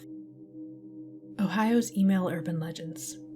This entry seems to refer to two specific email chain letters that refer to Ohio as their settings, and which both are accompanied by pictures. The first one claims that the photo was taken by police responding to a car crash, and that the people in this crash were completely unharmed despite the state of their car, because the figure in the photos was an angel. The second story is a more loosely connected set of stories, linked together by the picture, which is claimed to be the site of whatever happened in the story. Often a murder or other incident that led to the place being haunted, but the location kind of changes. If you've been around the internet a lot, you have probably seen this particular second picture, as it's very popular literally everywhere. The oldest result I could find for it with a quick search was a site in Portuguese from 2004, though it is likely older than that, and it may have come out of a book of 3D pictures, just judging by the look of it. As for the other one, it's been around online since at least 2001 when trutherfiction.com wrote a brief story on it, but there are some claims that it was originally from 1988 in Dutchess County, New York. Jim Eaton of the now defunct GhostStudy.com claimed to have spoken with the original photographer, Sharon Boo, and received not only more images from the same crash, which, for the record, the driver of the car survived with a broken arm, but also the original negative of the supposed angel photo. Unless he made up all this evidence, which is possible but probably unlikely, the image doesn't seem to have been photoshopped, although whether or not it shows an angel, a ghost, or some dust on the lens or film is of course up for debate. Devil's Road. In Chadds Ford, Pennsylvania, Cossert Road is famous both for the legends about it and because the forest just off the road was the setting for a very well-known movie, The Village. Cossert Road, colloquially called Devil's Road, is very narrow but otherwise unremarkable, except for the trees that line a portion of it, which seem to bend away from the roadside. Supposedly, however, it isn't the road they're bending away from, but a mansion called Cult House, which is nearby. Stories say, as you might guess, that this house is home to a cult, which gets up to the standard cult nonsense of sacrificing people and or babies. Not that babies aren't people, but you know what I mean. There's also something often referred to as a guardhouse located on the property, and people who drive by sometimes report being followed by a truck coming from that guardhouse. Considering the area has been plagued by trespassing and vandalism, there being guards at this mansion isn't totally unreasonable, but these experiences are sometimes taken as evidence of continued cult activity. In addition to the leaning trees, there is also supposedly a skull tree, said to be the site of one of the many cult sacrifices. However, there doesn't seem to be any evidence that any cult, let alone cult sacrifices, were ever occurring in this area, and the bent trees can be easily explained away as an optical illusion, which is due to branches being cleared away to make room for power lines. Chicago Water Tower. Built in Chicago in 1869, the Chicago Water Tower sourced its water from nearby Lake Michigan and was meant to store both water for firefighting efforts and to control possible flash flooding. It's a very distinctive looking building, made of yellow sugar-run dolomite and built in a Gothic Revival style, and is still standing in current day despite going through the tragic Chicago fire in 1871. This fire destroyed over 17,000 buildings and killed as many as 300 people, and the details of how and why the fire were so destructive, as well as how it shaped the course of Chicago's development and fire safety around the United States, is way too complicated to get into here. But this was an incredibly important historic event. Buildings from the burned area that weren't destroyed, which were very few, became symbols of survival, and one of these buildings was the Chicago Water Tower. Because it was made of dolomite, it didn't burn, although unfortunately its roof did collapse into the tower and it destroyed the water pumps, which greatly hindered firefighting efforts. Still, the legend about this location comes from that day, and focuses on the man supposedly working the pumps as the fire approached. It's said that this man decided to stay at his post despite the danger, working for as long as he could, until he was in immediate danger of dying from the fire. Not wanting to go out that way, he instead hung himself, and the legend goes that his body can still be occasionally seen in the windows. According to HauntDetective.com, there doesn't seem to be any basis to this legend as told. However, they did find evidence of at least 2 suicides at the tower, one in 1875 and one in 1881, which could have eventually transformed into the legend. Spook Hill. Located in Lake Wales in central Florida, Spook Hill is something called a gravity hill, which means that cars and other objects appear to roll uphill as if gravity has been reversed for the location. This is a well-known optical illusion, and gravity hills are often the sites of mystery spots, which are attractions that capitalize on these illusions to make these fun house-like experiences for visitors. Gravity hills work primarily because the horizon, which is a stable reference frame, is obscured for whatever reason. and so the brain compensates by trying to use other reference objects like trees, buildings, or signs. However, at gravity hills and mystery spots, these types of reference objects are often tilting in a way that reinforces the incorrect idea of which way is up and down. In fact, the full funhouse-like buildings are often built specifically skewed in order to trick people like this. This creates the illusion that the road is going uphill when it's actually going downhill. And so you can get a location like Spook Hill, which has a line painted on the road so that you can stop, put your car in neutral, and then experience the rolling effect. The legend part of this location comes from the sign at Spook Hill, which tells a generic tale about a chief from an of course unnamed First Nations tribe who battled an alligator. Both died in the fight, and the chief was buried near the hill, with the sign asking if the gravity hill phenomenon is caused by the chief protecting the land, or the gator coming back for revenge. The real answer is your brain just getting confused about something as simple as up and down, and that's a lot weirder and creepier than ghosts anyway. White Lady's Lane. There are two variations on this legend from Walhalla, North Dakota, with one being more common than the other. The less common story is that a young woman became pregnant out of wedlock, and so her parents forced her to marry the man who would be the father. However, due to the stress of the situation and her quick undesired wedding, she miscarried a few days after her marriage and fell into a depression, ending her own life at the bridge in Tetralt Woods. A more common version of the legend is that a traveling salesman named Sam Khalil became enamored with a young woman named Anna Story. Anna was only 15, and so her mother refused to allow a marriage, but made a deal instead. She could take whatever she wanted from Sam's wagon for free, and he could return in a year to marry Anna when she was 16. He agreed, and the story goes on that when he returned a year later, the mother still refused to allow him to marry Anna, and so he killed Anna, tried to kill her mother, and then tried to kill himself as well. Whichever story is told, the ghost of the girl is said to be wearing white, and can be seen along White Lady Lane in Tetralt Forest. As it turns out, this is unfortunately a case of a true legend, in that something very close to the common version of the story did happen, as evidenced by a newspaper article from the Ward County Independent. On November 9th, 1921, Sam Khalil shot and killed 16-year-old Anna Story while she slept. Her mother, sleeping in the same room, woke up and fought back. The mother ran from the house with her two sons to find help, and officers later found Anna dead and Sam with serious self-inflicted injuries, though he survived. Apparently, he had been staying at the Story house for some time and had become obsessed with Anna during that time, killing her because he was angry that she liked a boy her own age. How dare she?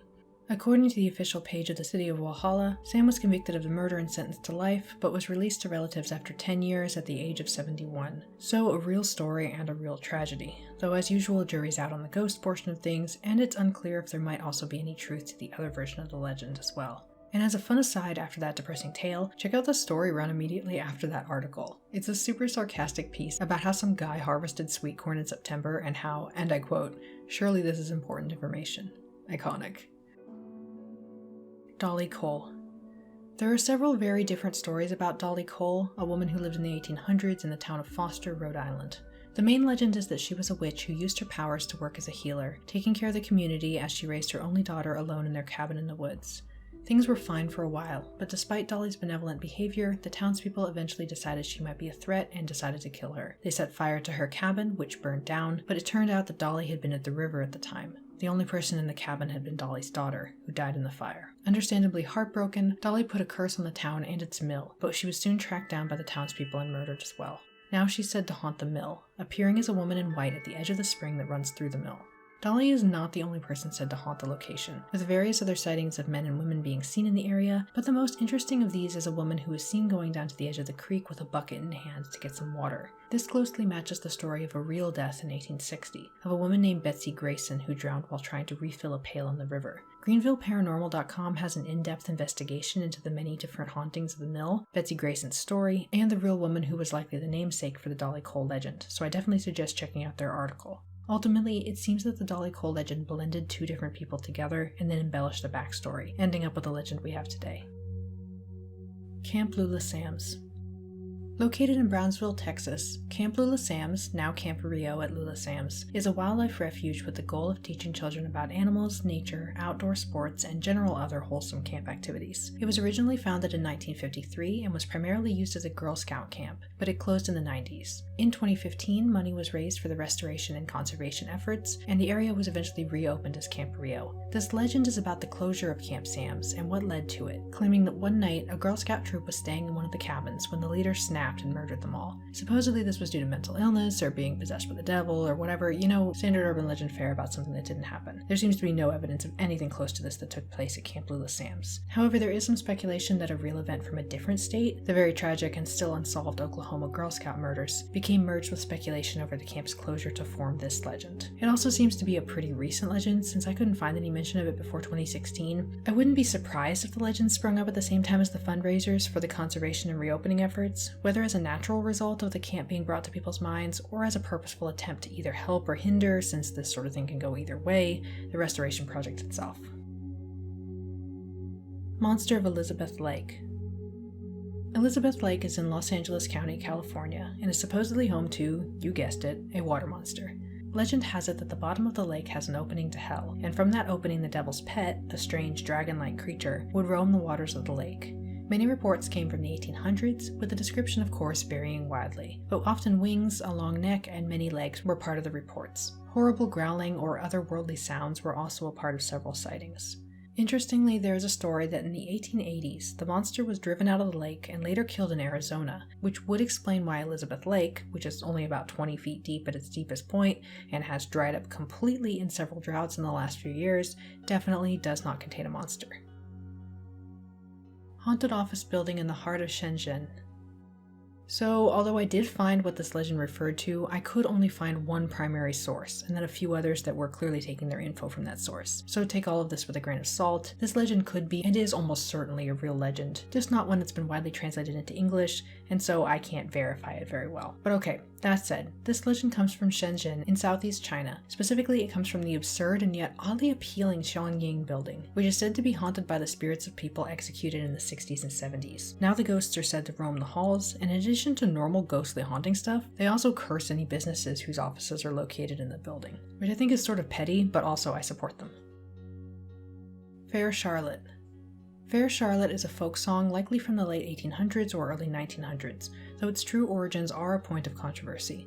Throughout the early and mid-1900s, a folklorist named Phillips Berry tried to track it down, and he originally credited it to a poet named William Lorenzo Carter, who is said to have written it around 1834. Later, credit was given to Seba Smith, who in 1843 wrote a poem based on a supposedly true story from upstate New York in 1839. The story, written in 1840, tells of a young woman on her way to a New Year's Eve party with her boyfriend, and that they were traveling by sleigh. It was, of course, very cold, and so the woman, who hadn't brought a coat, started to complain of how cold it was. However, she didn't want to delay their trip, and so the couple continued to the party and just went faster. When they reached their destination, the boyfriend jumped out of the sleigh and went around to help his girlfriend down, only to find that she had frozen to death. Although this is possibly a true event, it doesn't seem like it's ever been verified that this actually happened, and it sure sounds like a Fatal Vanity type fictional story that often becomes urban legend. However, truth of the story aside, it does seem that this could be the inspiration for the poem that Smith wrote, which then later morphed into the song. It's then likely that Carter popularized it as a song instead of having written the original poem, but ultimately it is still up for speculation. The Pussy Willow. Pussy willow is a colloquial name given to various types of willow trees when they're in the budding phase, with little fuzzy flowers known by another cat-themed name, catkins. In this early phase, the catkins are usually white or gray, and there are several different but similar legends said to be the reason for their name. One is from a Catholic newspaper in Boston called the Sacred Heart Review, which was published in 1896. It tells a legend that happened in, and I quote, a great city in Asia, which is utterly unhelpful. But anyway, there were supposedly lots of cats in this city, which were beloved by the people who lived there. However, the city wasn't prepared for a sudden flood, which caused the cats to run for higher ground.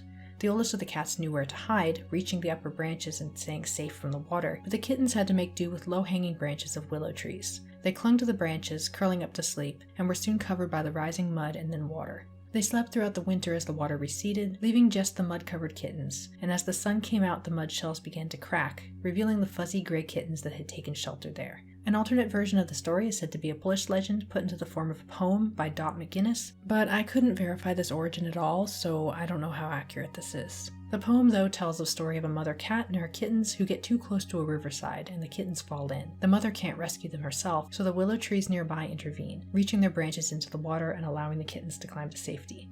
There are assorted other less common stories as well, and it's unclear if any of these are actually the truth, but they are pretty cute, and really, that's what matters, right? Really minor content warning here for animal harm, though it's not really due to the twist. Still, if you don't want to hear about dead rabbits at all, please skip this entry. Blow-dried bunny. A classic urban legend with a morbidly humorous twist, this one tells the story of a man who finds his dog holding a dead rabbit. Horrified, the man takes the rabbit away and realizes that not only was it a rabbit, but it was his neighbor's beloved prized pet. In a panic, the man washes the rabbit and blow-dries its fur, making it look as good as possible before putting the rabbit back in the hutch. The next day, the neighbor tells him that something strange had happened. He found his rabbit dead. The first man pretends to be shocked, offering sympathy, and his neighbor tells him that the death wasn't the weird part. The rabbit had died the day before, and the neighbor had buried it in the yard. It's unclear where and when this legend originated, or any sort of real event it's based on, but considering how simple, morbid, and funny it is, I wouldn't be surprised if this was entirely fabricated, with the whole point being the humor of the twist ending. Amish Ghost Bridge. A legend from Sarasota, Florida. This one is a very Romeo and Juliet-esque tale of star-crossed lovers who meet their ends due to a misunderstanding. Ingrid lived on one side of the bridge over Philippi Creek, and Amos lived in the Amish community called Pinecraft on the other side. However, despite being from different worlds, they fell in love immediately after a chance meeting, and so now every night they meet under the bridge. They would let each other know that they were there by whistling a particular song, and then would talk all night before heading home. One night, Amos was a little late in arriving, and so Ingrid decided to pick some irises while she waited. In doing so, she lost her balance and fell into the water, but fortunately she wasn't seriously hurt. The water wasn't deep, so she'd only cut her arm on a rock. However, the blood did stain her top, and she abandoned it by the creek as she went home to get a new one, not wanting to risk her family seeing the bloody clothes and questioning her about it. When she was gone, Amos arrived, and after looking around for Ingrid, he finds only her shirt in the mouth of an alligator. Believing the worst, Amos then throws himself from the bridge. When Ingrid returns a little while later, she finds Amos's body and jumps from the bridge as well. Now it's said that when the irises are in bloom, the two lovers can be seen reaching out to each other from across the water. It doesn't seem that there's any originating story that this legend is based in, so it is likely just a local take on Romeo and Juliet. But sightings still continue, and in addition to full apparitions, people also report strange lights and the sound of whistling from the banks. Big Liz. This story is from Maryland, at Greenbrier Swamp in Dorchester County, and takes place during the Civil War. Big Liz was a slave at a plantation owned by someone named John, and John had a sizable amount of money that was either his own or Confederate money he was in charge of safekeeping, depending on the story. Stories also vary on whether or not Liz was a spy for the Union, but either way, John believed that she was, and so after forcing her to help bury the money at Greenbrier Swamp, he murdered her and left her body with the treasure. However, he was never able to return and retrieve the treasure again himself, as Liz's spirit either killed him in his home that night or cursed him with misfortune, and he lost everything before venturing back to the swamp to look for the treasure, never to be seen again. It's said that Liz can still be seen at the swamp if you park your car on the bridge and do some combination of honking and flashing headlights the correct number of times. If her ghost does appear, she may beckon for those who see her to follow her toward the treasure, but it's said that no one who follows her ever returns. There doesn't seem to be any evidence of Liz being real, but this would be a very difficult story to verify, since you wouldn't necessarily expect there to be any sort of records of her or her death. It also seems that this is an old legend, with some claiming that a grandparent knew the story as a child, but whether or not Liz ever existed, was based on another person, or the story is completely made up, is still unknown. Content warning for the next entry for gross body horror insect stuff, so skip this one if that bothers you. Buggy Burrito. I think I briefly mentioned this legend in the first part of this iceberg since it's closely related to the spider bite legend in Tier 2. Anyway, it's a simple, gross legend about a girl who treats herself to Taco Bell. And since this is an urban legend, we all know you can't do something like eat fast food without terrible consequences. Anyway, she begins to have pain in her mouth, where specifically varies by legend, and when she goes to the doctor, she finds cockroach eggs are embedded in her tongue, jaw, saliva glands, or whatever matches the story. There's a number of reasons why this could not happen, namely that cockroach eggs just don't work like that, and this is just another anti-fast food legend that made the rounds based on shock value and probably a dash of self-righteousness. Hex House. Finally, a cursed house legend that has an actual cult instead of just rumors of one. This is actually a true crime case, so as usual I'll only go over the basics, and you can read more in detail for yourself. In 1944, Tulsa, Oklahoma police showed up at the door of a home owned by Carol Ann Smith, a seemingly well-off woman in her early 50s. Neighbors had reported seeing something being buried in the yard in the middle of the night, and so when cops checked out the property, they did find a grave. However, it contained a dog, with no reason to believe this was anything other than a natural death. But when they kept investigating, they also found something a whole lot weirder. 2 grown women living in the basement, claiming that they had been hypnotized and bewitched by Caroline for the last several years, with her convincing them to give up their money and property to her in exchange for purification and other vague benefits, standard cult leader tactics. Further investigation led to a whole rabbit hole of extortion, witness tampering, and ration book fraud of all things, along with the weird coincidence that both Caroline's husband and her maid died shortly after Caroline took life insurance policies out on them, but the only charges Caroline was actually convicted of were relatively minor, and so she served only 1 year in jail. The house was demolished, but some say that the location, which is now a parking lot, is haunted. Not totally sure by who, since the 2 women in the basement survived, but whatever. Shaman's Portal. Staying in Oklahoma for this entry, this one comes from Beaver Dunes Park. The place is basically what it sounds like, with 300 of its 520 acres being made up of sand dunes, and the park is a popular destination for camping, hiking, fishing, ATVing, and a variety of other outdoor activities. However, the area is also said to be the site of something paranormal, although what that might be varies wildly, from the site of a UFO crash to an opening to another world. Legend has it that when the Spanish conquistador Francisco Vázquez de Coronado passed through this area in 1541, he was warned about the location by the, as usual, unspecified, local First Nations people who lived in the area. Coronado, of course, ignored them and ended up losing several of his men who would just disappear in a flash of light. This was said to be written about in his journals, which would theoretically be an easy thing to fact check, but I couldn't find copies of them anywhere online. Other strange stories, such as an archaeological dig supposedly shut down by Men in Black, remember those from an earlier tier? UFO sightings, and suspicious military activity in the dead of night have all been reported in the area, but so far even things that should be simple to verify, such as the archaeological dig, have no evidence to support them. Isn't 300 acres of dunes in Oklahoma scary enough? And that concludes Tier 9.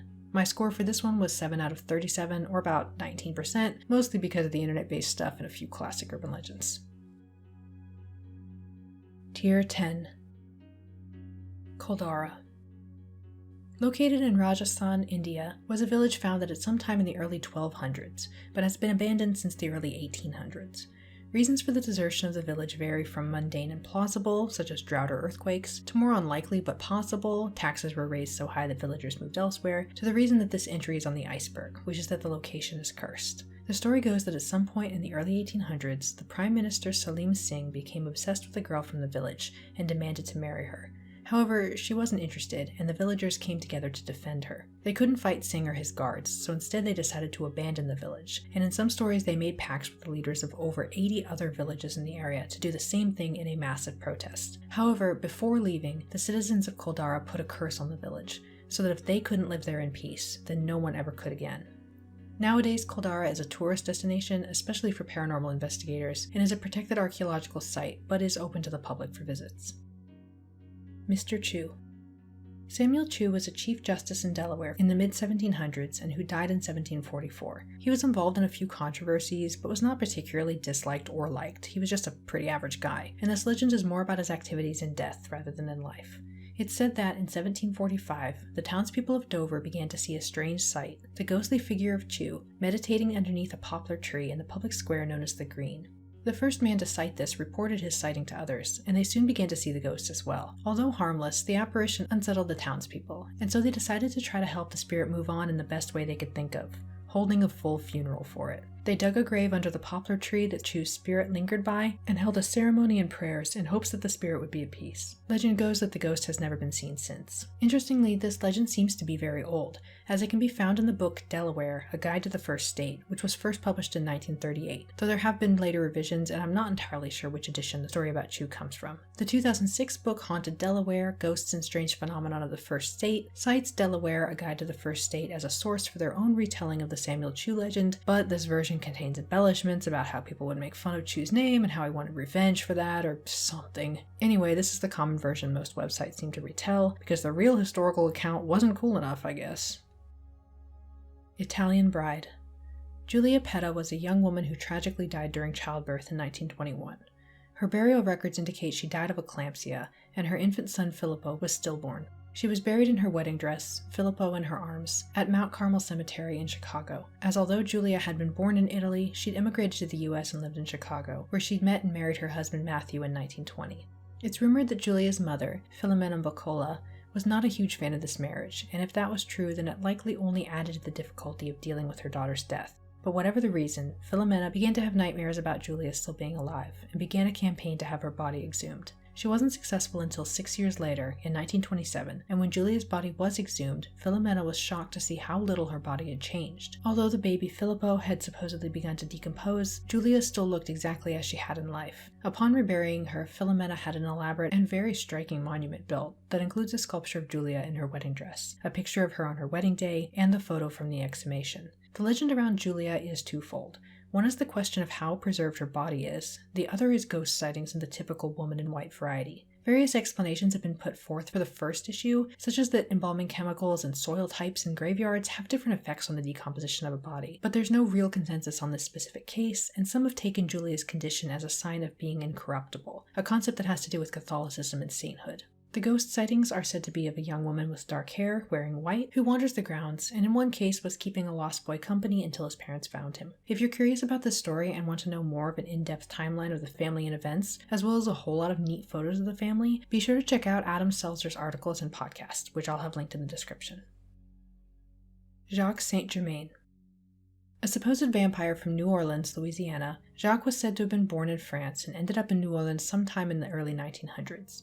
Charming, wealthy, and fond of throwing parties, he quickly became popular, although it's said he was never seen eating or drinking even at his own parties. Legend goes that he bore a striking resemblance to a man known as the Count of Saint Germain, an 18th century alchemist and philosopher who was into all sorts of interesting stuff, including apparently writing coded books, and who claimed to be much older than he appeared, as he'd apparently discovered secrets to eternal life. Jacques responded to these comparisons by claiming to be a descendant of the Count, but suspicions grew as Jacques apparently knew and spoke of historical events as though he'd been there himself. However, before anyone could figure out what was up with this guy, a woman claimed that she'd had to leap out of the second story of Jacques' mansion to escape after going home with him from a party. She claimed that he'd tried to bite her neck, and when police later investigated, they supposedly found bottles and bottles of wine stashed around the house, but when they opened the bottles, they realized they weren't wine, but rather blood.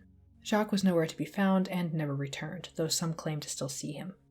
AP Sylvia did some in-depth research in their article for locationsoflore.com, trying to track down anything to confirm any part of the legend of Jacques Saint Germain, but not only couldn't find a person that matched him, also couldn't find anything to indicate he lived at the mansion that the woman supposedly escaped from, which is now a tourist destination. There also don't appear to be any accounts of Jacques from the time he was actually said to be in New Orleans, so it's entirely likely this story was inspired by the life of Count Saint Germain, but then embellished with the additions set in New Orleans and the vampire twist. Hitchhiker of Black Horse Lake. A variation on the typical phantom hitchhiker story, this one is from Highway 87 near Black Horse Lake in Montana. The legend goes that drivers along this stretch of road might catch sight of a hitchhiker, usually described as being a Native American man with long dark hair, dressed in denim. Whether or not the driver slows down to pick up the man, as soon as the car is close, the man is said to throw himself in front of it, hitting the hood and windshield before ending up out of sight on the pavement. When the driver stops to get out and check on the man, they find that he doesn't exist and that no damage has been done to the car. It doesn't seem there's any historical records to back up the story, and although the legend is said to be very old, the oldest mention I could find online was 2010, with most versions after that being very similar to the original, which always makes me a little suspicious that this is the source, or, alternatively, it comes from another one of those haunted stories of your state books. However, it's always possible this is a real legend, and if it is, these would certainly be, pardon the pun, or don't I guess because it won't deserve a pardon, striking encounters. Ghost Elephants of Illinois. This is a mostly true legend from Forest Park, Illinois, where there's a portion of Woodlawn Memorial Park called Showman's Rest. Showman's Rest was purchased by the Showman's League of America with the purpose of having a dedicated place for deceased members of the organization, but it was meant to be populated gradually, not as suddenly and tragically as it would be in 1918. Members of the Hagenbeck-Wallace Circus were on their way to a show in Hammond, Indiana, when their train had mechanical issues and had to stop. The engineer in the train behind them was asleep and didn't notice the warnings of the stopped train ahead, leading to a crash that killed 86 people, as well as an unknown amount of animals. Many of the people killed couldn't be identified, and 56 are buried at Showman's Rest as either unknown man or woman, or by performing names such as Baldy or Smiley. Though as a side note here, each source I found kind of had a different number of those who were unidentified, possibly because they were or weren't including those buried with show names, so I'm going based on the numbers given on the monument, but that's why there's a discrepancy if you see that. Anyway, the legend part of this comes in with the animals that were killed, and the claims were that they were buried near the wreck rather than in the cemetery with humans, so their spirits roamed the grounds where they should have been put to rest. It's said that, at night, one can hear the ghostly crying of elephants, and this one may also have been very true, but with a mundane explanation. Only 2 miles from Showman's Rest is the Brookfield Zoo, which was home to elephants until 2015. Mercritus.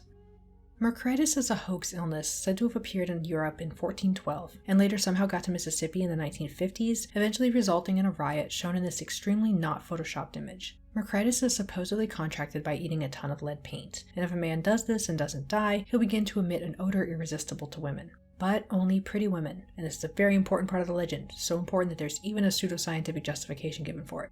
Why this is important is clear in the rest of the story, because as a part of this effect, these women are driven to chase down and murder the man and everyone around him, which of course is only really creepy and sort of also flattering if the girls are hot, so there you have it. Anyway, this legend is complete nonsense and seems to originate from a free website back in 2002, which reminds me a lot of really early hoax semi-ARG art projects in the early 2000s. It's got the classic style, complete with little fake movie reviews, fake products to buy, a whole bunch of completely made up cases, and little clues hidden around that indicate this is a parody, such as quoting someone not from the CDC, but the CDA, which is supposedly the Centers for Disease America. Anyway, the website's great, and I may do a deep dive into all of the weird details of it, but Mercritus overall is a hoax. And speaking once again of those sketchy 2000s urban legend books, Mercritus actually made it into one from 2008, although to be fair to the book, it does call out that this is most likely not real.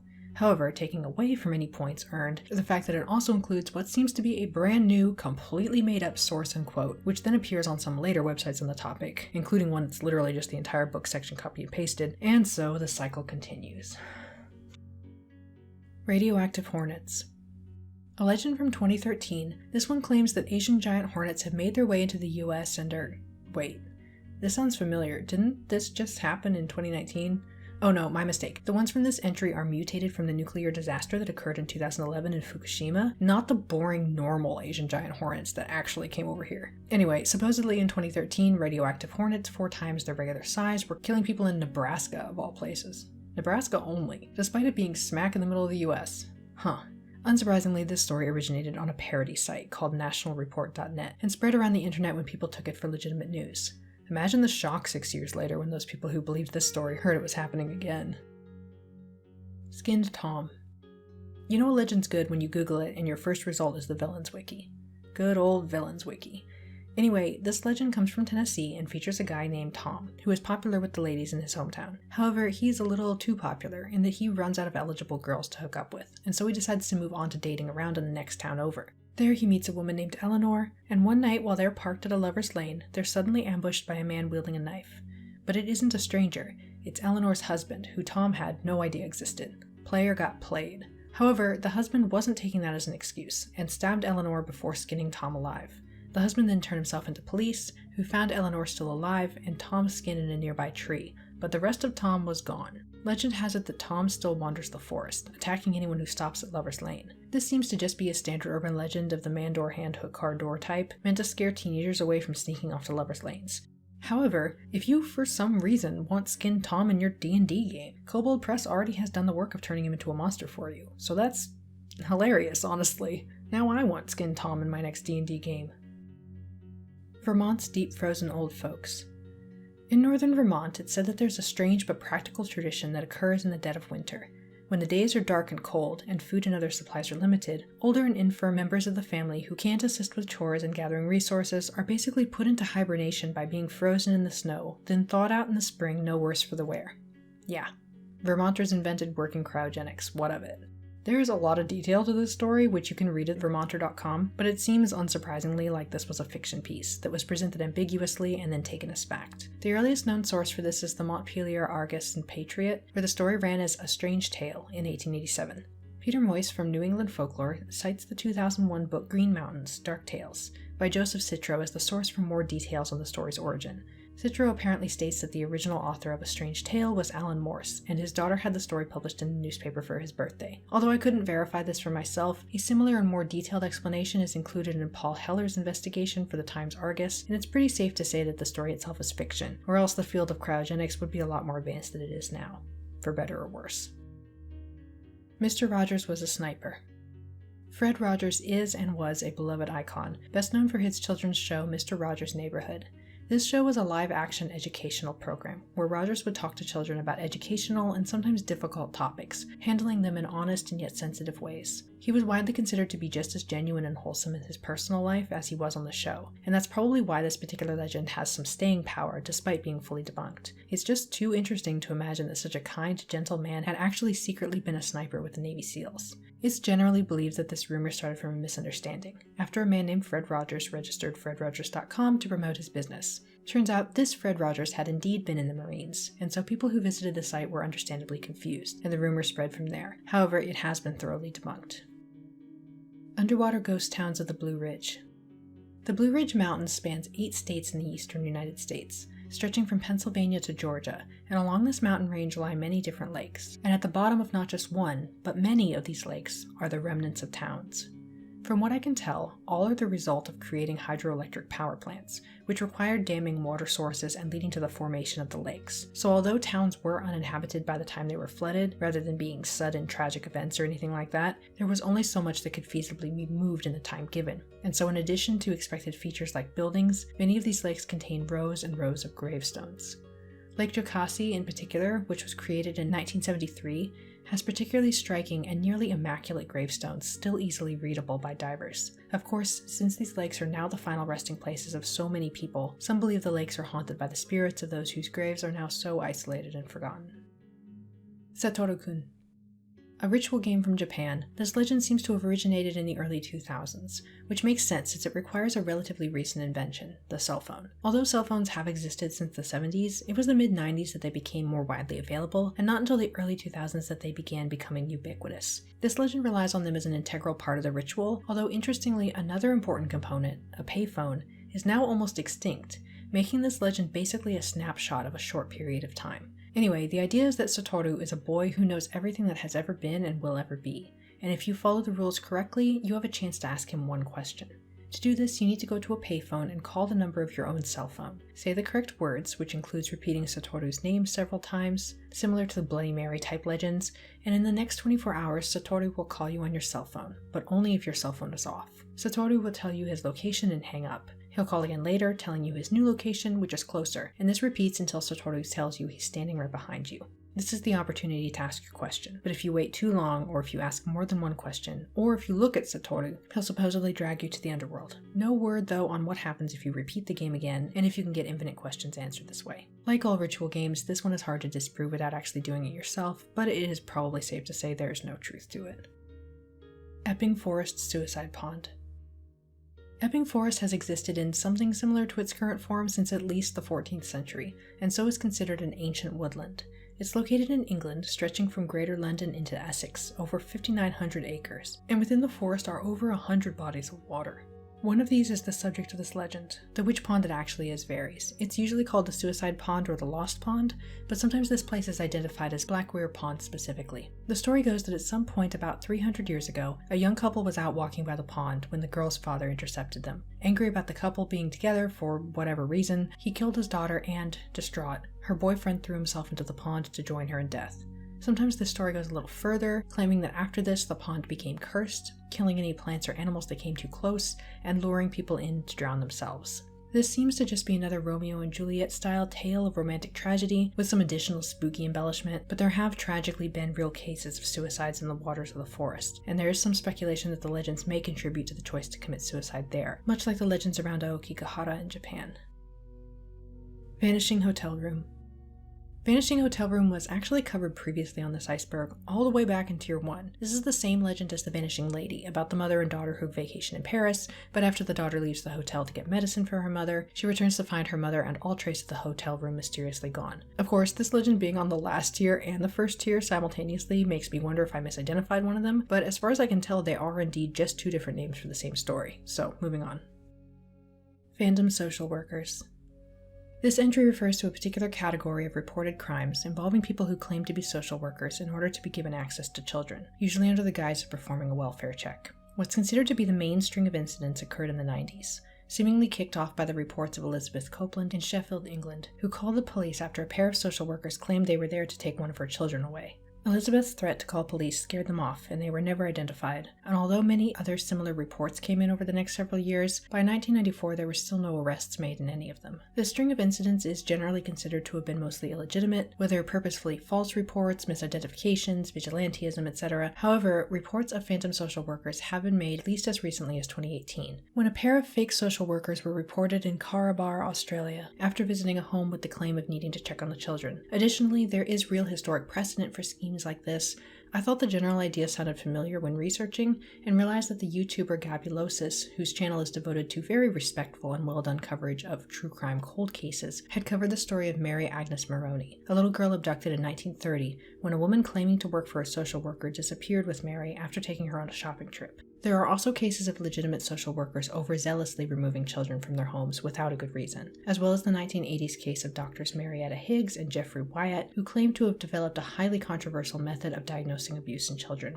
This was later found to not only be harmful, but also incredibly inaccurate, and had led to at least 94 children being removed from their homes unnecessarily. Ultimately, it seems like the legend of phantom social workers is indeed based in real events, as well as reflecting real fears, even if some of the reports themselves may have been questionable. Akamanto.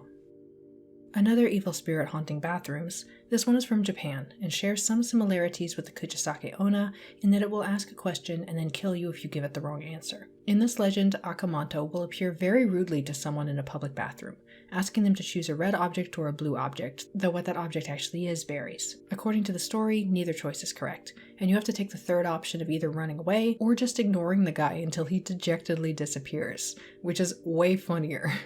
There are, of course, variations on this legend, some of which include the backstory to who Akamanto is and what gory methods of murder he uses if you pick the wrong color, but the general core theme remains the same, even as far back as the earliest known version of it in the 1930s. Yakumama.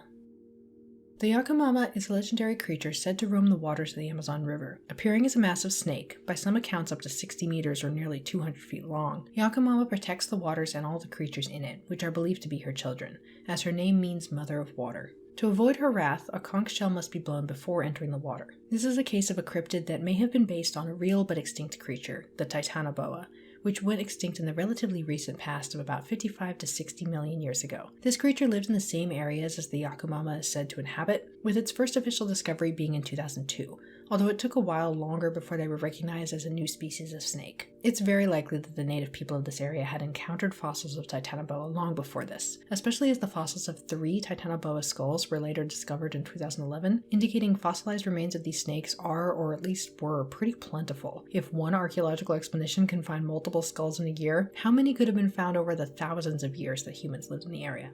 Titanoboa is not as large as the Yakumama, and considered generally to be a maximum of about 14 meters or 45 feet long, but if Yakumama did come from observing Titanoboa fossils, or even the smaller but still living green anaconda, exaggeration in size is extremely common in retelling a story. Others believe that the Yakumama is an extant Titanoboa, or even an entirely unknown species, and expeditions attempting to discover it have occurred at least as recently as 2009. Auckland Domain Witches. This legend comes from Auckland, New Zealand, where the spirits of 3 witches are said to haunt a park called Auckland Domain.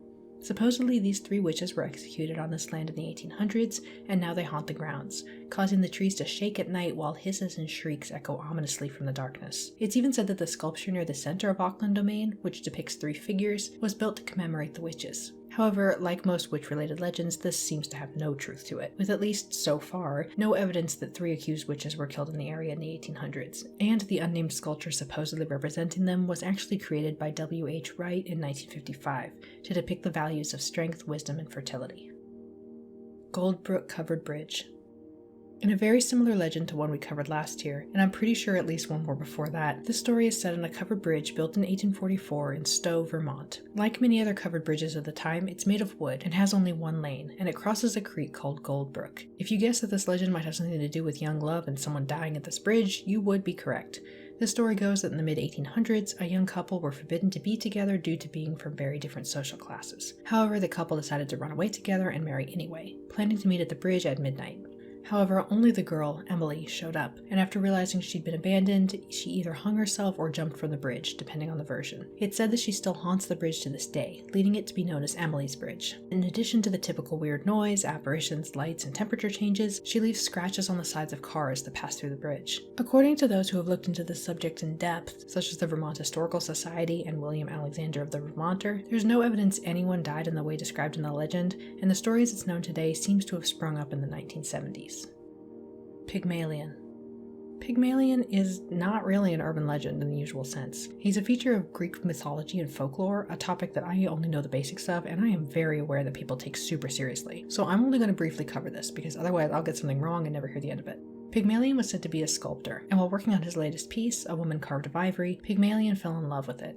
He became so devoted to the statue that he longed for her to be real, and eventually he went to the temple of Aphrodite, the goddess of love, beauty, fertility, and a multitude of other things, to make an offering to her. To his surprise, upon returning home, he found that his beloved sculpture had come to life, and she and Pygmalion lived happily ever after. There are other versions and variations of the story, as it's one that's extremely popular and has been retold and adapted many, many times. Nurei Onna. We return to snake-headed creatures with Nurei Onna, a yokai from Japan who appears as a snake with the head and sometimes arms of a woman. Details about her behavior vary depending on the particular version of the legend, with two main categories. The first is that she wants to be left alone, typically as she washes her hair, and so she attacks those who approach. Understandable. The second is that she purposefully lures people in, typically through some sort of ruse, such as pretending to be drowning and in need of rescue. There's an even more elaborate plot she's said to use, which involves her holding a bundle of cloth, wrapped as though it contains a baby, asking anyone nearby to please hold the baby for a moment while she rests. Whenever she finds someone willing to help her, they're rewarded with the baby suddenly becoming incredibly heavy, weighing them down and trapping them in place so that the Nurei Onna can eat them. There's also some crossover with another yokai, the Ushi Oni, and it's sometimes said that the two of them work together to catch their prey. Tenome.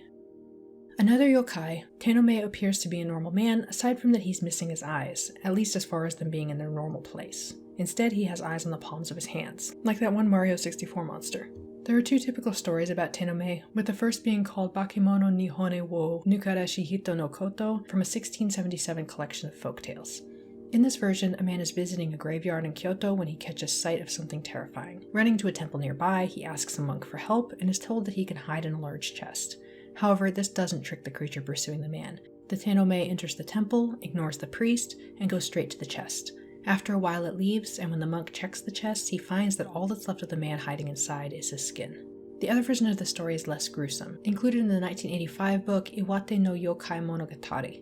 In this story, a man encounters the Tenome, which doesn't harm him in any way, but the man is understandably freaked out and runs for shelter, finding an inn. When he tells the innkeeper the story, the innkeeper tells him that a blind man had been murdered in the area, and he returns to look for his killers. Daruma-san.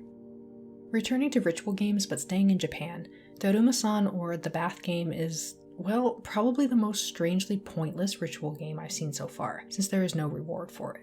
But anyway, the idea is that you sit in the bath and follow a set of steps to summon Daruma-san, the ghost of a woman who fell in the bath and died after accidentally gouging her eye out in the bathtub. Worst luck ever. Supposedly, if you do the ritual correctly, you witness her death in your mind's eye, and then next day she begins to follow you. If you catch her in your line of sight, following the correct rules can force her to leave. But if she gets too close before that, you die. That's it. Like all ritual games, all evidence points to this being completely made up, but even if it weren't, this one feels like there is basically no incentive to play. In the elevator game, you get to go to another world, and you can ask Satoru a question, but seeing the mental image of someone dying is not much of a reward. Anyway, the oldest version of this legend that I found in a brief search was 2011, though it is almost certainly older than that. Legend of the 4.0. A pretty simple legend. This one claims that if you're in university and your roommate dies, you automatically pass the semester with a 4.0. Depending on the specific version of the legend, there's sometimes caveats, like the death needing to occur in a special way, the surviving roommate being required to witness the death, and so on. None of them are true. There are, as many of us likely remember from the events of the last few years, things that schools can do in order to grant leeway for people in difficult situations, and so schools do often work with students who have suffered a loss so that their grades don't suffer unjustly. But there is no actual rule that must be followed in this specific situation. This legend has been around since at least the late 80s, though it's generally believed that it likely originated around a decade earlier, in the 1970s. Helltown, Ohio. So, reusing the Michigan joke from earlier, there's the obvious joke about all of Ohio being hell, but it also seems like there are at least 2 different hell towns in the state, which is kind of funny on its own. Anyway, the one of the legend is an abandoned village called Boston, but is sometimes known as Boston Mills, located in the northern part of the state about 20 miles south of Cleveland. This village was settled in 1806 and was just like any other small town in the area, until 1974, when the land was reclaimed by the government through eminent domain with the intention of making the area a forested state park. However, as usual, this didn't happen, so the people who had to leave were kicked out of their homes for no reason, and the village was left abandoned to decay. It's probably unsurprising that a belief formed of this area is cursed, although what form this curse takes varies greatly from the town being simply haunted, to being the home of a satanic cult, of course, that operates out of the abandoned church, to being the home of a serial killer. Also, there's said to be a radioactive mutant python around. Seriously. Igloo City. An abandoned, never-finished hotel built near Cantwell, Alaska, Igloo City was an ambitious but perhaps not well thought-out project that was left unfinished due to a combination of practical and financial issues. Building originally began in the late 60s or early 70s and was the dream project of a man named Leon Smith. He worked on the hotel for over 20 years, but in 1996 ended up selling the unfinished building to a friend, Brad Fisher, who wanted to renovate and finish the building in honor of his friend, but he soon found that the cost and logistical issues were too much to overcome as well. As of June 2023, the building has been leased out to an uncle and niece who plan to use the building as a distillery. There doesn't seem to be any particular urban legends about the building being haunted or having some weird tragic history or anything, so it's more likely that the existence of such a weird building in the middle of nowhere might have been taken as an urban legend, but this is entirely true. And hopefully soon enough, you might be able to buy a drink there. Fort Delaware. Peapatch Island is a small island in the Delaware River off Delaware, and it's a relatively new island, forming at some point in the 1700s. It soon became a point of interest for military defenses, and the first fort began construction sometime between 1812 and 1817. There were a few temporary forts within those years, but by 1817, construction of a large fort shaped like a star was underway. It was a huge mess, and one person was even arrested, though later acquitted of any charges, for how poorly the project went. The Star Fort was then eventually completely torn down by 1833, and a new fort began construction in 1836, but it was soon abandoned as well. Finally, the fort currently known as Fort Delaware was built between the years of 1848 and 1868, though it was mostly finished by 1859, and in the next year or so began to be equipped with weapons. However, being not particularly well armed or well staffed, the focus of the fort shifted to being a prison during the Civil War, which is what led to the current legend. Records indicate that around 2,500 prisoners died at the fort, although the actual numbers could be and likely are higher. Interestingly, I found completely conflicting reports of the conditions at the prison. Some indicated the conditions at the prison were uncomfortable but livable, whereas other sources, including the first-hand account of Captain John Swan, claimed that the conditions were inhumane and dire. As usual, the truth is likely somewhere in the middle, and since the fort's prison also seems to have been split into different sections, it's entirely possible the conditions varied both by time and location. Whatever the case, it's said now that the fort is haunted by the people who died there, and dedicated paranormal tours are held at the fort during the month of October. Green Lady of Wahiawa. An interesting variation on the Lady in White legends, the Green Lady is from the island of Oahu in Hawaii. Specifically, she's found in the Wahiawa Gulch, and has reportedly been sighted in the surrounding areas of the Wahiawa Botanical Gardens and even a nearby elementary school. She appears as a woman with green skin, dressed in clothes made of plants, with seaweed twisted into her long hair. Although not malicious, she is dangerous. Legend has it that she was once a normal woman who was walking through the woods with her children when one or both of them became lost. Details vary, but in some versions one child is lost first, and when she tries to get help searching for them, no one will help her. She's forced to then take her other child with her to continue the search herself, and none of them ever return. Alternate versions stick with just the original child being lost, but that the mother is so overcome with grief that she dies. Returning as the Green Lady, her goal is to find her child, but this is where she becomes dangerous. She's so determined to find her child that she will take any unattended child she encounters. This seems to be a pretty old legend, and likely originated as a cautionary tale, meant to keep kids from wandering off while in the wilderness. Grunch Road Monster. A creature from New Orleans, the Grunch is a monster that greatly varies in description, from being something like a cross between a human and a goat, to being something dog-like yet reptilian. In some versions there are multiple Grunch monsters, and they may simply be humans who become mutated after living in the forest. Although the monster and its origin story vary wildly, the general theme is the same. Somewhere in New Orleans, there is or was an isolated road made up of gravel and crushed seashell.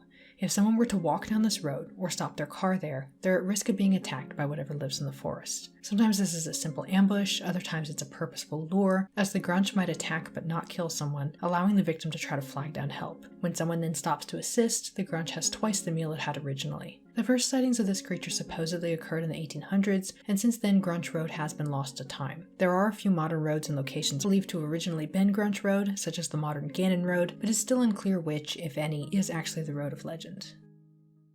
Chief Shokoroa.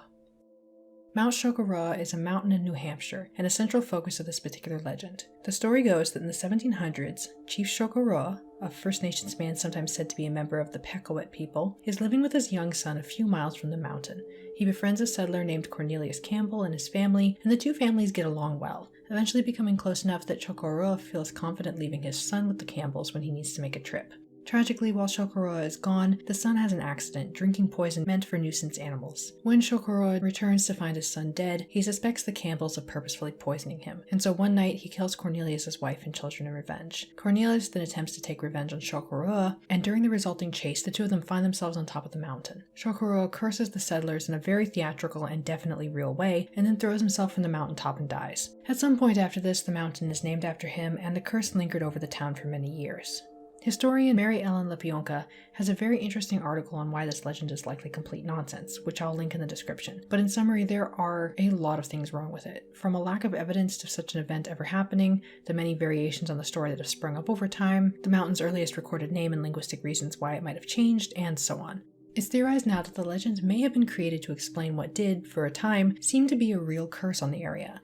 The groundwater was contaminated with muriate of lime, which caused both livestock and crops to become sick and often die. Once this was discovered, the water could be treated and the issue was resolved, but this, along with other realities of this time and place, could have ultimately been the inspiration for the legend. Shika Hollow State Park. Located near Sisseton in South Dakota, Shika Hollow State Park is home to 900 acres of forest. It's also, of course, said to be haunted. One legend of the area centers around a Sisseton settlement in the hollow, which was a generally peaceful and pleasant place, sheltered from the cold of the surrounding areas. One winter, a man calling himself Hand entered the settlement, taking advantage of the hospitality offered to him, and generally making himself disliked very quickly. Still, the elders allowed him to stay, not wanting to throw him out in the cold. They agreed they'd banish him once the weather improved. But Hand again took advantage of this goodwill, and he began to convince the young men of the tribe that they could live a freer life if they abandoned tradition and followed him. Hand and the boys began to attack anyone they wanted to, taking whatever they wanted, causing the water to run red with blood. The end of the legend varies a bit, with some versions saying the area was abandoned as a result of Hand and his group's behavior, the others ending a bit more satisfyingly with Hand being wiped out by a being called the Thunderer. However, in the process of this, the settlement was flooded, with only one survivor remaining, a young woman named Fawn. Outside of this legend, there are some other stories told about Shika Hollow. In addition to the red water of some of the creeks, it's said that there were some disappearances in the 70s, which some blamed on a Bigfoot-like cryptid. However, despite several sites repeating the same line about disappearances, when Jenny Roth of Aberdeen Mag tried to find any proof of this happening, something that should be very easy to find if multiple people really did go missing in Shika Hollow as recently as the 70s, she couldn't find anything to back this up. However, it's entirely possible there were disappearances earlier on in the history, which then morphed into this part of the urban legend. Whatever the truth actually is, many report that the hollow does feel very eerie, and some claim to have seen apparitions, heard voices, and the like. Billywhack Monster. In Santa Paula, California, there are the remains of a dairy farm called Billywhack Ranch. The farm was active and successful in the 20s, but after the mysterious loss of some livestock, the family that owned it eventually sold it, and it passed from owner to owner over the next few decades. In the 50s and 60s, reports began of a large, human-like creature covered in fur. It had ram horns on its head, long sharp claws, and sometimes carried a weapon. Reports of encounters with the creature varied, from attacking and scratching a young boy to following a pair of hikers for several hours to throwing large rocks at people who encountered it. The reason we spent a moment going over Billywhack Ranch is that the theory for this monster's presence is wonderfully ridiculous. The ranch was actually the site of a secret government experiment to create superhuman animal hybrids, and the Billywhack monster is the result. Excellent. But the best part of the story was actually the Los Angeles Times article that mentioned a little boy who was found carrying a sword, intending to kill the monster himself. Charman. Still in California, this time in Ventura County, Charman is kind of what he sounds like, a monster or spirit that appears as a badly burned man, which haunts the forest near a particular bridge known as the Charman Bridge, located in Camp Comfort County Park. As is often the case, there are multiple origin stories for the Charman, but most share the same theme. There's some sort of fire with a tragic outcome, leaving one survivor who loses their mind and disappears into the forest, becoming the Charman. In addition to these somewhat standard urban legend origin stories, there's another origin supposedly suggested by Ojai law enforcement, which reminds me a lot of the Raymond Robinson or Green Man legend. In this version, in the 60s, there was an elderly man living in the area, and he had a form of skin cancer that caused disfigurements. People who saw him then sadly misinterpreted what they were seeing, telling others about a strange-looking man, which then eventually morphed into the current Charman legend. Zunukwa. Another case of mythology versus something like a cryptid, but it's a fine line in this particular instance. Zunukwa comes from the mythology of the, and I am sorry in advance for butchering this, the Kwakwaka'wakw people of British Columbia, and typically appears as a very tall woman with black skin and hair, although in some versions of the story men also exist, and there may or may not be several individuals or just one. The Zunukwa is said to eat children, luring them with a noise that is sometimes described as mimicking the voice of a grandmother, others a sound more like the wind, and either way the Zunukwa is not considered typically super dangerous, as it's slow and easily tricked or evaded. Some versions of the legend suggest that she might have a treasure or other prize for anyone who dares to take their chances to get it. As I mentioned before, the line between mythology and cryptid is kind of blurry here, because some believe that the Zunukwa is actually the same creature as Bigfoot or other related cryptids, both due to the description of it and the location, as British Columbia is in the Pacific Northwest where Bigfoot is most often said to live. Ram-headed Southern Storyteller.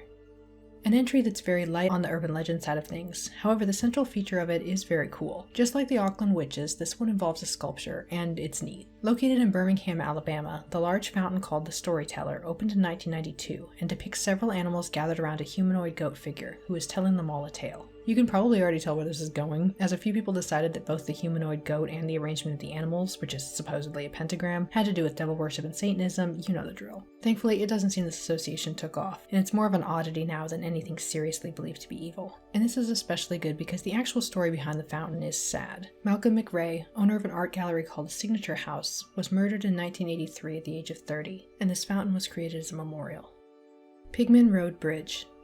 In Angola, New York, there are two supposedly haunted locations that are relatively close by. One is the site of a train accident that occurred in 1867, when a train derailed while on a bridge over Big Sister Creek, and the other is the subject of this entry. A few miles from the site of the train wreck is a road called Holland Road, but it's also known as Pigman Road due to the legend surrounding it. The story goes that, in the 60s or so, a butcher had a shop near the road. That in itself isn't too strange, except that he was said to place pig heads on stakes along the street, which is certainly stranger still, but mostly harmless. Until, that is, he supposedly murdered someone and hung them from a hook in his shop. These legends, both about the butcher shop and the supposed murder, should in theory be easy enough to verify, but in a brief search I didn't see anything about whether anyone had looked into it, so I might try digging into it later myself.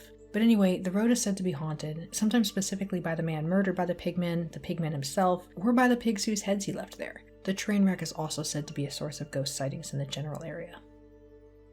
Mungwa. A cryptid from Tanzania, the Mungwa, also known as the Nunda, is described as a big cat on the scale of a lion or tiger, though sometimes even larger.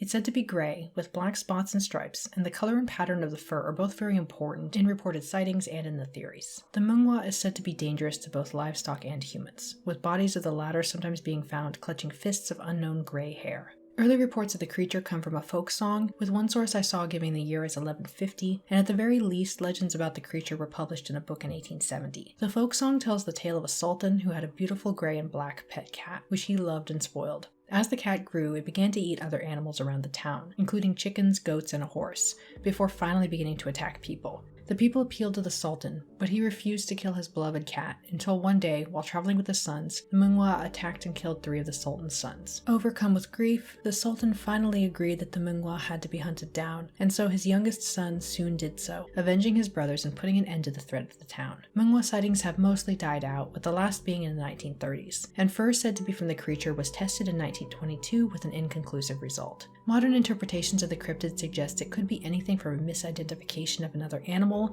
to a rare subspecies or color variation of a known big cat, and that it may have gone extinct in the last 100 years, explaining the lack of recent sightings. La Lechuza.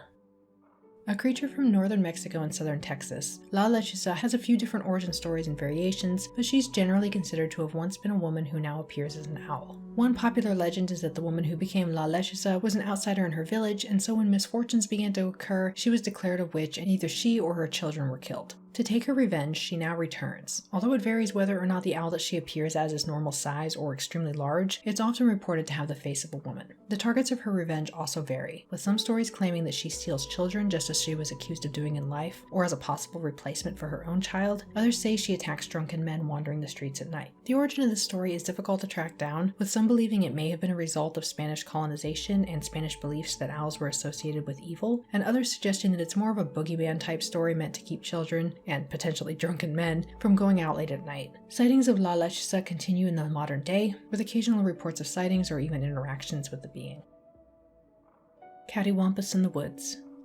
The wampus cat, also called the cattywampus or the catawampus, might sound a little familiar even to people who don't know anything about the cryptid. Cattywampus is a word often used to describe something disorganized or askew, and is possibly related to catty corner or kitty corner, describing something in a diagonal.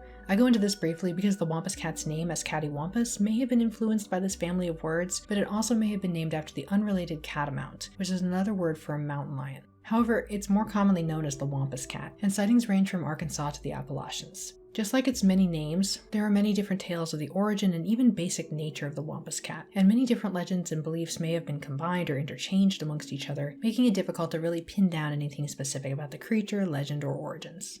Generally though, the wampus cat is described as being similar to a mountain lion, but with 6 legs. Sometimes it has more humanoid features, and sometimes supernatural elements like glowing eyes. It occasionally attacks livestock, but rarely humans, although it may be a threat to people who try to harm it or its home, or sometimes those who simply wander too far into the dark forest. Spirited horse. Unfortunately, there were so many different legends that this entry could be that I really wasn't sure which one it was. The only one that matched in name wasn't repeated anywhere else, and it came from a source I already know is terribly unreliable. So instead, we're going to very briefly go over the Mari Lwyd, which exists in modern day as a winter tradition in Wales. The Mari Lwyd is a fake horse skull dressed in white and decorated for the season, and instead of going door to door singing Christmas carols or something, people go door to door carrying the Mari Lwyd. When someone answers, the challenge begins. The homeowner and the Mari Lwyd engage in something like a poetry slam rap battle, and should the homeowner be victorious over the Mari Lwyd, they're rewarded with food or drinks, like some kind of reverse trick-or-treat. This custom is awesome. I wish we did this here. Adopt a dog that was actually a rat. An absolute classic of an urban legend. Details vary, but the general idea is very simple. A tourist goes on vacation, often said to be Mexico, and finds a pathetic but ugly cute stray dog on the streets.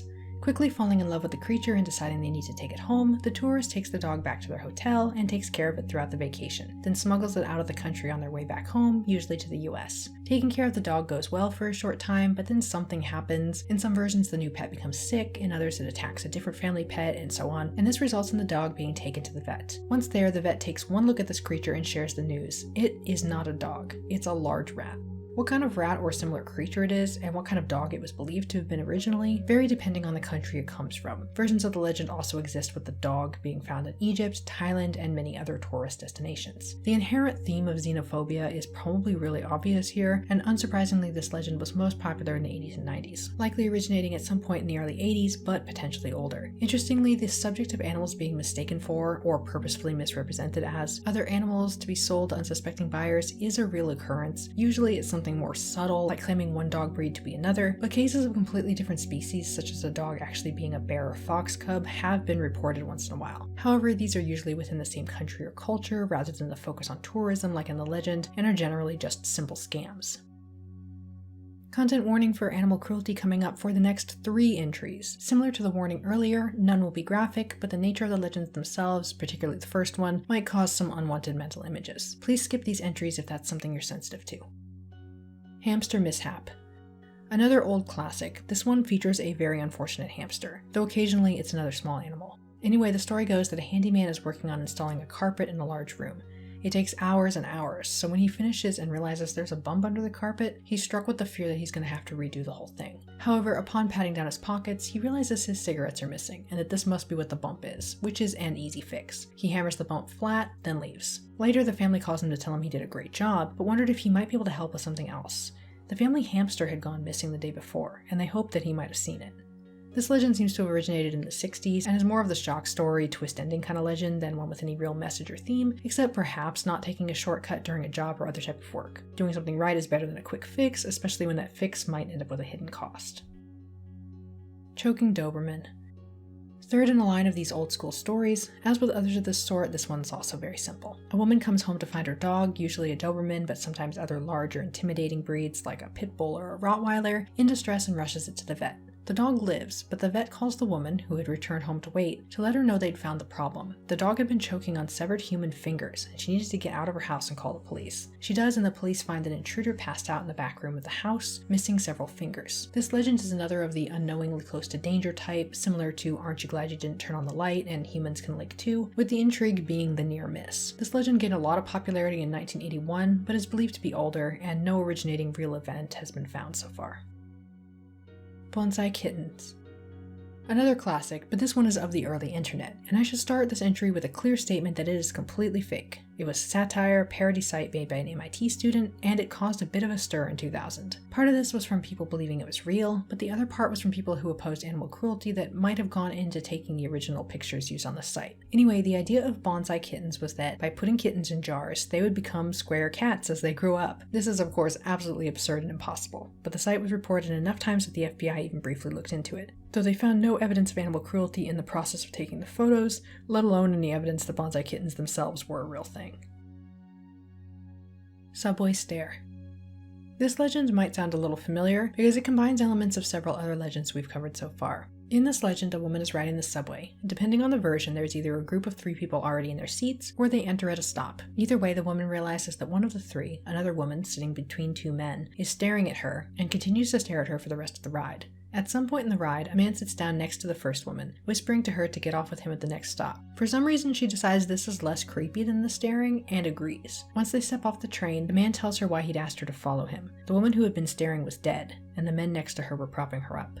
There are of course variations on this story, including the death of the staring person happening in secret while already on the subway. This is again another urban legend centering on a near miss with danger. Versions of this story have been around for longer, with Snopes mentioning a newspaper article from 1933 that indicates this legend was already old by that point. Of course, there have also been real events that are at least somewhat similar. It's unfortunately not extremely rare for people to die suddenly, and sometimes that happens on public transit, leading people to discover someone they thought was staring or sleeping was actually dead.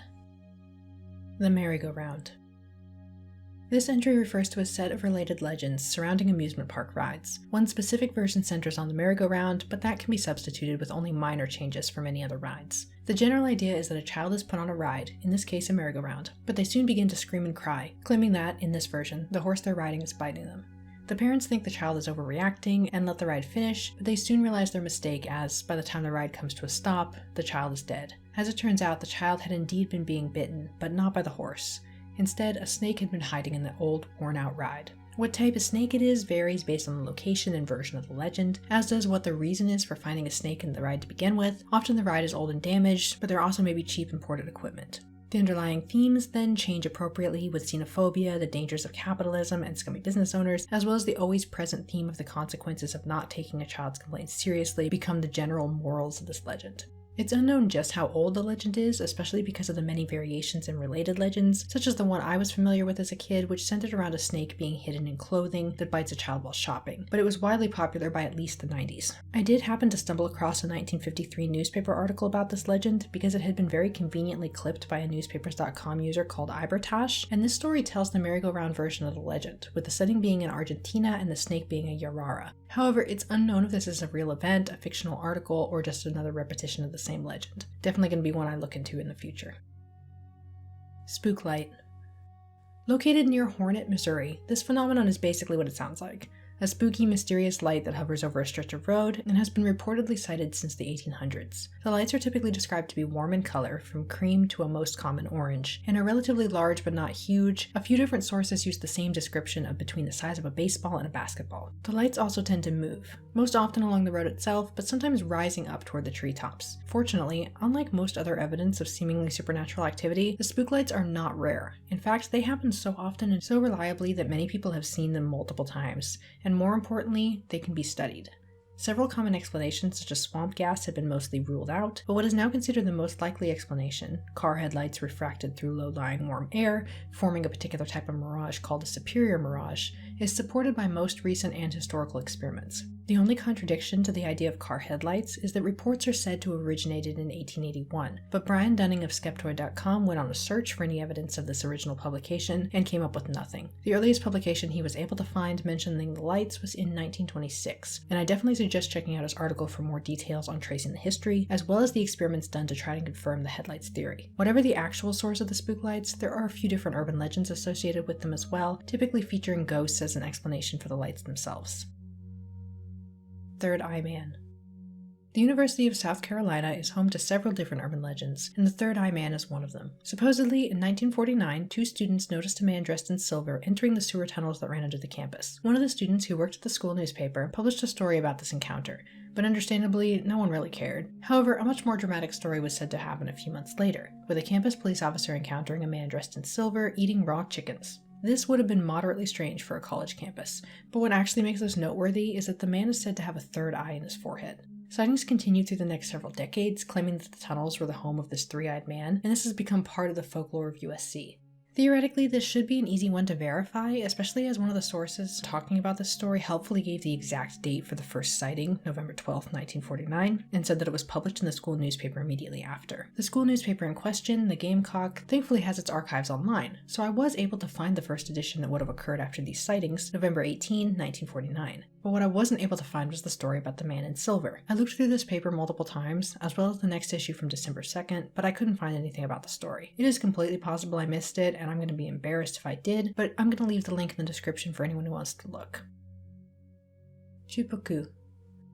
Not exactly a real urban legend, this is more of a joke, though I have no doubt that people take it seriously. But anyway, since it is a joke, I'm only going to briefly cover it.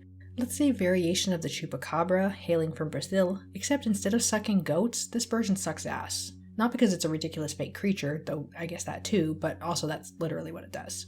Less of some sort of animal in the way the chupacabra is often believed to be, this one is more like an alien. Anyway, that's pretty much it, and it's all a parody anyway, so yeah, moving on. Antillia. Phantom Islands are a really interesting part of historical cartography, and are basically islands that were recorded to have existed, put on the maps, and then later found to have never existed, or to have been misinterpretations of other landmasses. There are tons of reasons why this might happen, from optical illusions to purposeful fakes, but Phantom Islands do not include islands that did exist at one point of time, but were later lost through erosion, volcanic activity, or whatever. Antillia is a phantom island, appearing for the first time in 1424 and continuing to show up until the 1490s. Believed to be located in the Atlantic Ocean, about halfway between Florida and the west coast of Africa, it was a relatively large and rectangular island, often accompanied by several other smaller phantom islands. In addition to the island itself being a legend, it has been associated with a different and much older legend called the Isle of Seven Cities, which, as might be easy to guess, features 7 islands believed to exist roughly in the same area as Antillia and the other accompanying islands near it. Antillia and the Isle of Seven Cities both essentially died out as legends as the ocean was more and more thoroughly explored throughout the 15th century, and are now believed to have been possibly real islands, such as those that make up the Caribbean, that were simply incorrectly placed on an early map and then continued to be copied onto later maps without being verified, which was very, and understandably, common at the time. Microsoft acquisition hoax. In late 1994, a press release began to spread around the internet. The press release was honestly very funny, and clearly satire if you read it rather than skimmed it, and fortunately most people did recognize that. However, as always, there were some people that took it seriously, and they were very outraged by the release's contents. Microsoft had purchased the Catholic Church. Most of the press release was dedicated to speculation on Microsoft's plans, from reducing a person's time in purgatory through use of a software called Microsoft Church, to issues of copyright infringement because Microsoft now owned the Bible. It's very silly. But Microsoft got so many complaints and questions because of the hoax that they ended up having to issue a real announcement, informing everyone that no, they hadn't somehow bought the Catholic Church. Yet. Jacko hoax. Jacko is the name given to a creature supposedly found in British Columbia, Canada in 1884. First mention of it was made in a newspaper called the Victoria Daily Colonist, under the title, "What is it? A strange creature captured about Yale, a British Columbia gorilla." The story itself is more than a little far-fetched, claiming a train conductor spotted a human-like being sleeping on the railroad tracks and stopped the train before hitting it. So far so good. But then the creature jumped up and ran away, and several men chased it up a mountainside before employing your standard cartoon strategy of sneaking up on it from above and dropping a rock on its head. I am not kidding. They supposedly then brought the creature back to town and put it in a jail for safekeeping, although it soon escaped. Other newspapers at the time were quick to doubt the story and called it a hoax almost immediately. The article enjoyed some new life when it was rediscovered in the 1950s and thought to be potential evidence for Bigfoot. All of the Bigfoot researchers who looked into it at the time also eventually concluded it was a hoax. It's still occasionally cited to this day as evidence of a historical Bigfoot sighting. Memphis rap sigils. Memphis rap is a particular subgenre of rap music which, no doubt shockingly, originated in Memphis, Tennessee. It's generally lo-fi in style, with lyrics, music, and general themes tending toward the darker, grittier side of life. Although some songs focused more on tangible themes of threats found in everyday life, others were more fantastical, exploring occult and supernatural themes. It's those latter songs, and the albums that they're included on, that make up this very recent and particularly uninspired internet legend. Apparently originating in 2017 on 4chan's X, I'm not convinced this one wasn't meant to be a parody before being taken seriously, because it's basically just an even less creative version of all of the other haunted or cursed media legends. But okay, anyway, the idea here is that there are 8 different tracks that have mysterious properties, and are worshipped as having secret messages, supernatural powers, or so on. It was left incredibly vague in the original posts, and so the details have changed as the story spread. But ultimately, it's complete nonsense. I enjoyed the little bit of Memphis rap I listened to while researching this entry though, so the research wasn't a total waste of time. Maybe the real point of the legend was to introduce more people to this particular music genre. Maybe the real sigils were the music appreciation we made along the way. Michigan Blue Hell. In video games, it's often possible to glitch your way outside of where you're supposed to be. If you do manage to get outside the map, typically by going under it, this location is often nothing but endless black or white and is generally known as the Void. However, in many of the Grand Theft Auto games, and I'm pretty sure any other game where you have a blue skybox that extends below the map, this out-of-bounds area is blue, and hence is called a blue hell. You may already get where this is going. Michigan Blue Hell is an urban legend similar to one that many might already be familiar with, the Backrooms. The concept is very similar. Somewhere in Michigan, often claimed to be a cave or an underground tunnel system, there's said to be a way out of the map and into a blue hell. Personally, I thought this legend was way older than it seems to be, with pretty much everything I could find on it being from 2018 or later, but I did run across a conversation on X indicating that the legend of the Michigan Blue Hell might have indeed originated much earlier, being featured on a website that's been lost to time. However, there isn't much else to this legend, and it's been very much eclipsed by the more popular Backrooms. Super Mario 64, 1995-07-29 build.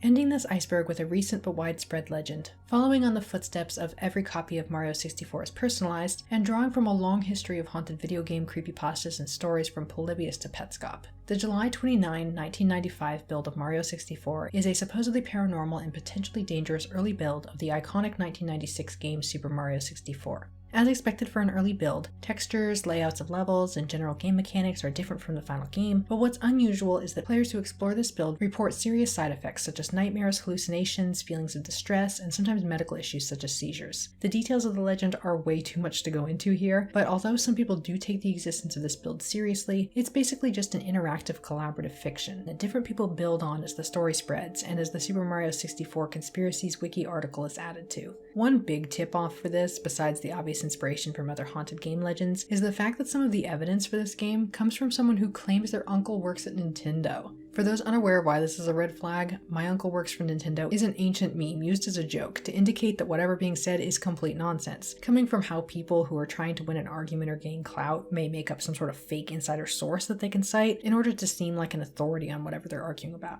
Regardless, although some people do legitimately believe this build is a real haunted piece of media, it's actually something a lot more fun. A legend created for the internet, by the internet. My score for this tier was 12 out of 56, or about 21%. Again, mostly from the classic and internet legends. And that's it. Finally, we have reached the end of the iceberg, but not the end of this project. At some point in the future, I plan to revise, re-record, and combine all parts of this iceberg into one massive video, with corrections and all of that. But that is definitely a distant future plan, since I have a lot of other fun topics I want to get to in the meantime, along with experimenting when it comes to editing styles and all of that, blah blah blah, you know how it is. Also, as you can probably tell, I lost my voice recording this, so I'm gonna keep this short. Thank you everyone who has been along for the ride for this project. I've loved seeing all the comments and just how enjoyed these videos were. It made me really happy over a really bad year of my life. So I appreciate you all. And hopefully as we go into the next year, a new project will be just as interesting to you as this one was, and hopefully next year will look up. But until then, I appreciate you all being here, and I will see you in the next video. Thanks for watching.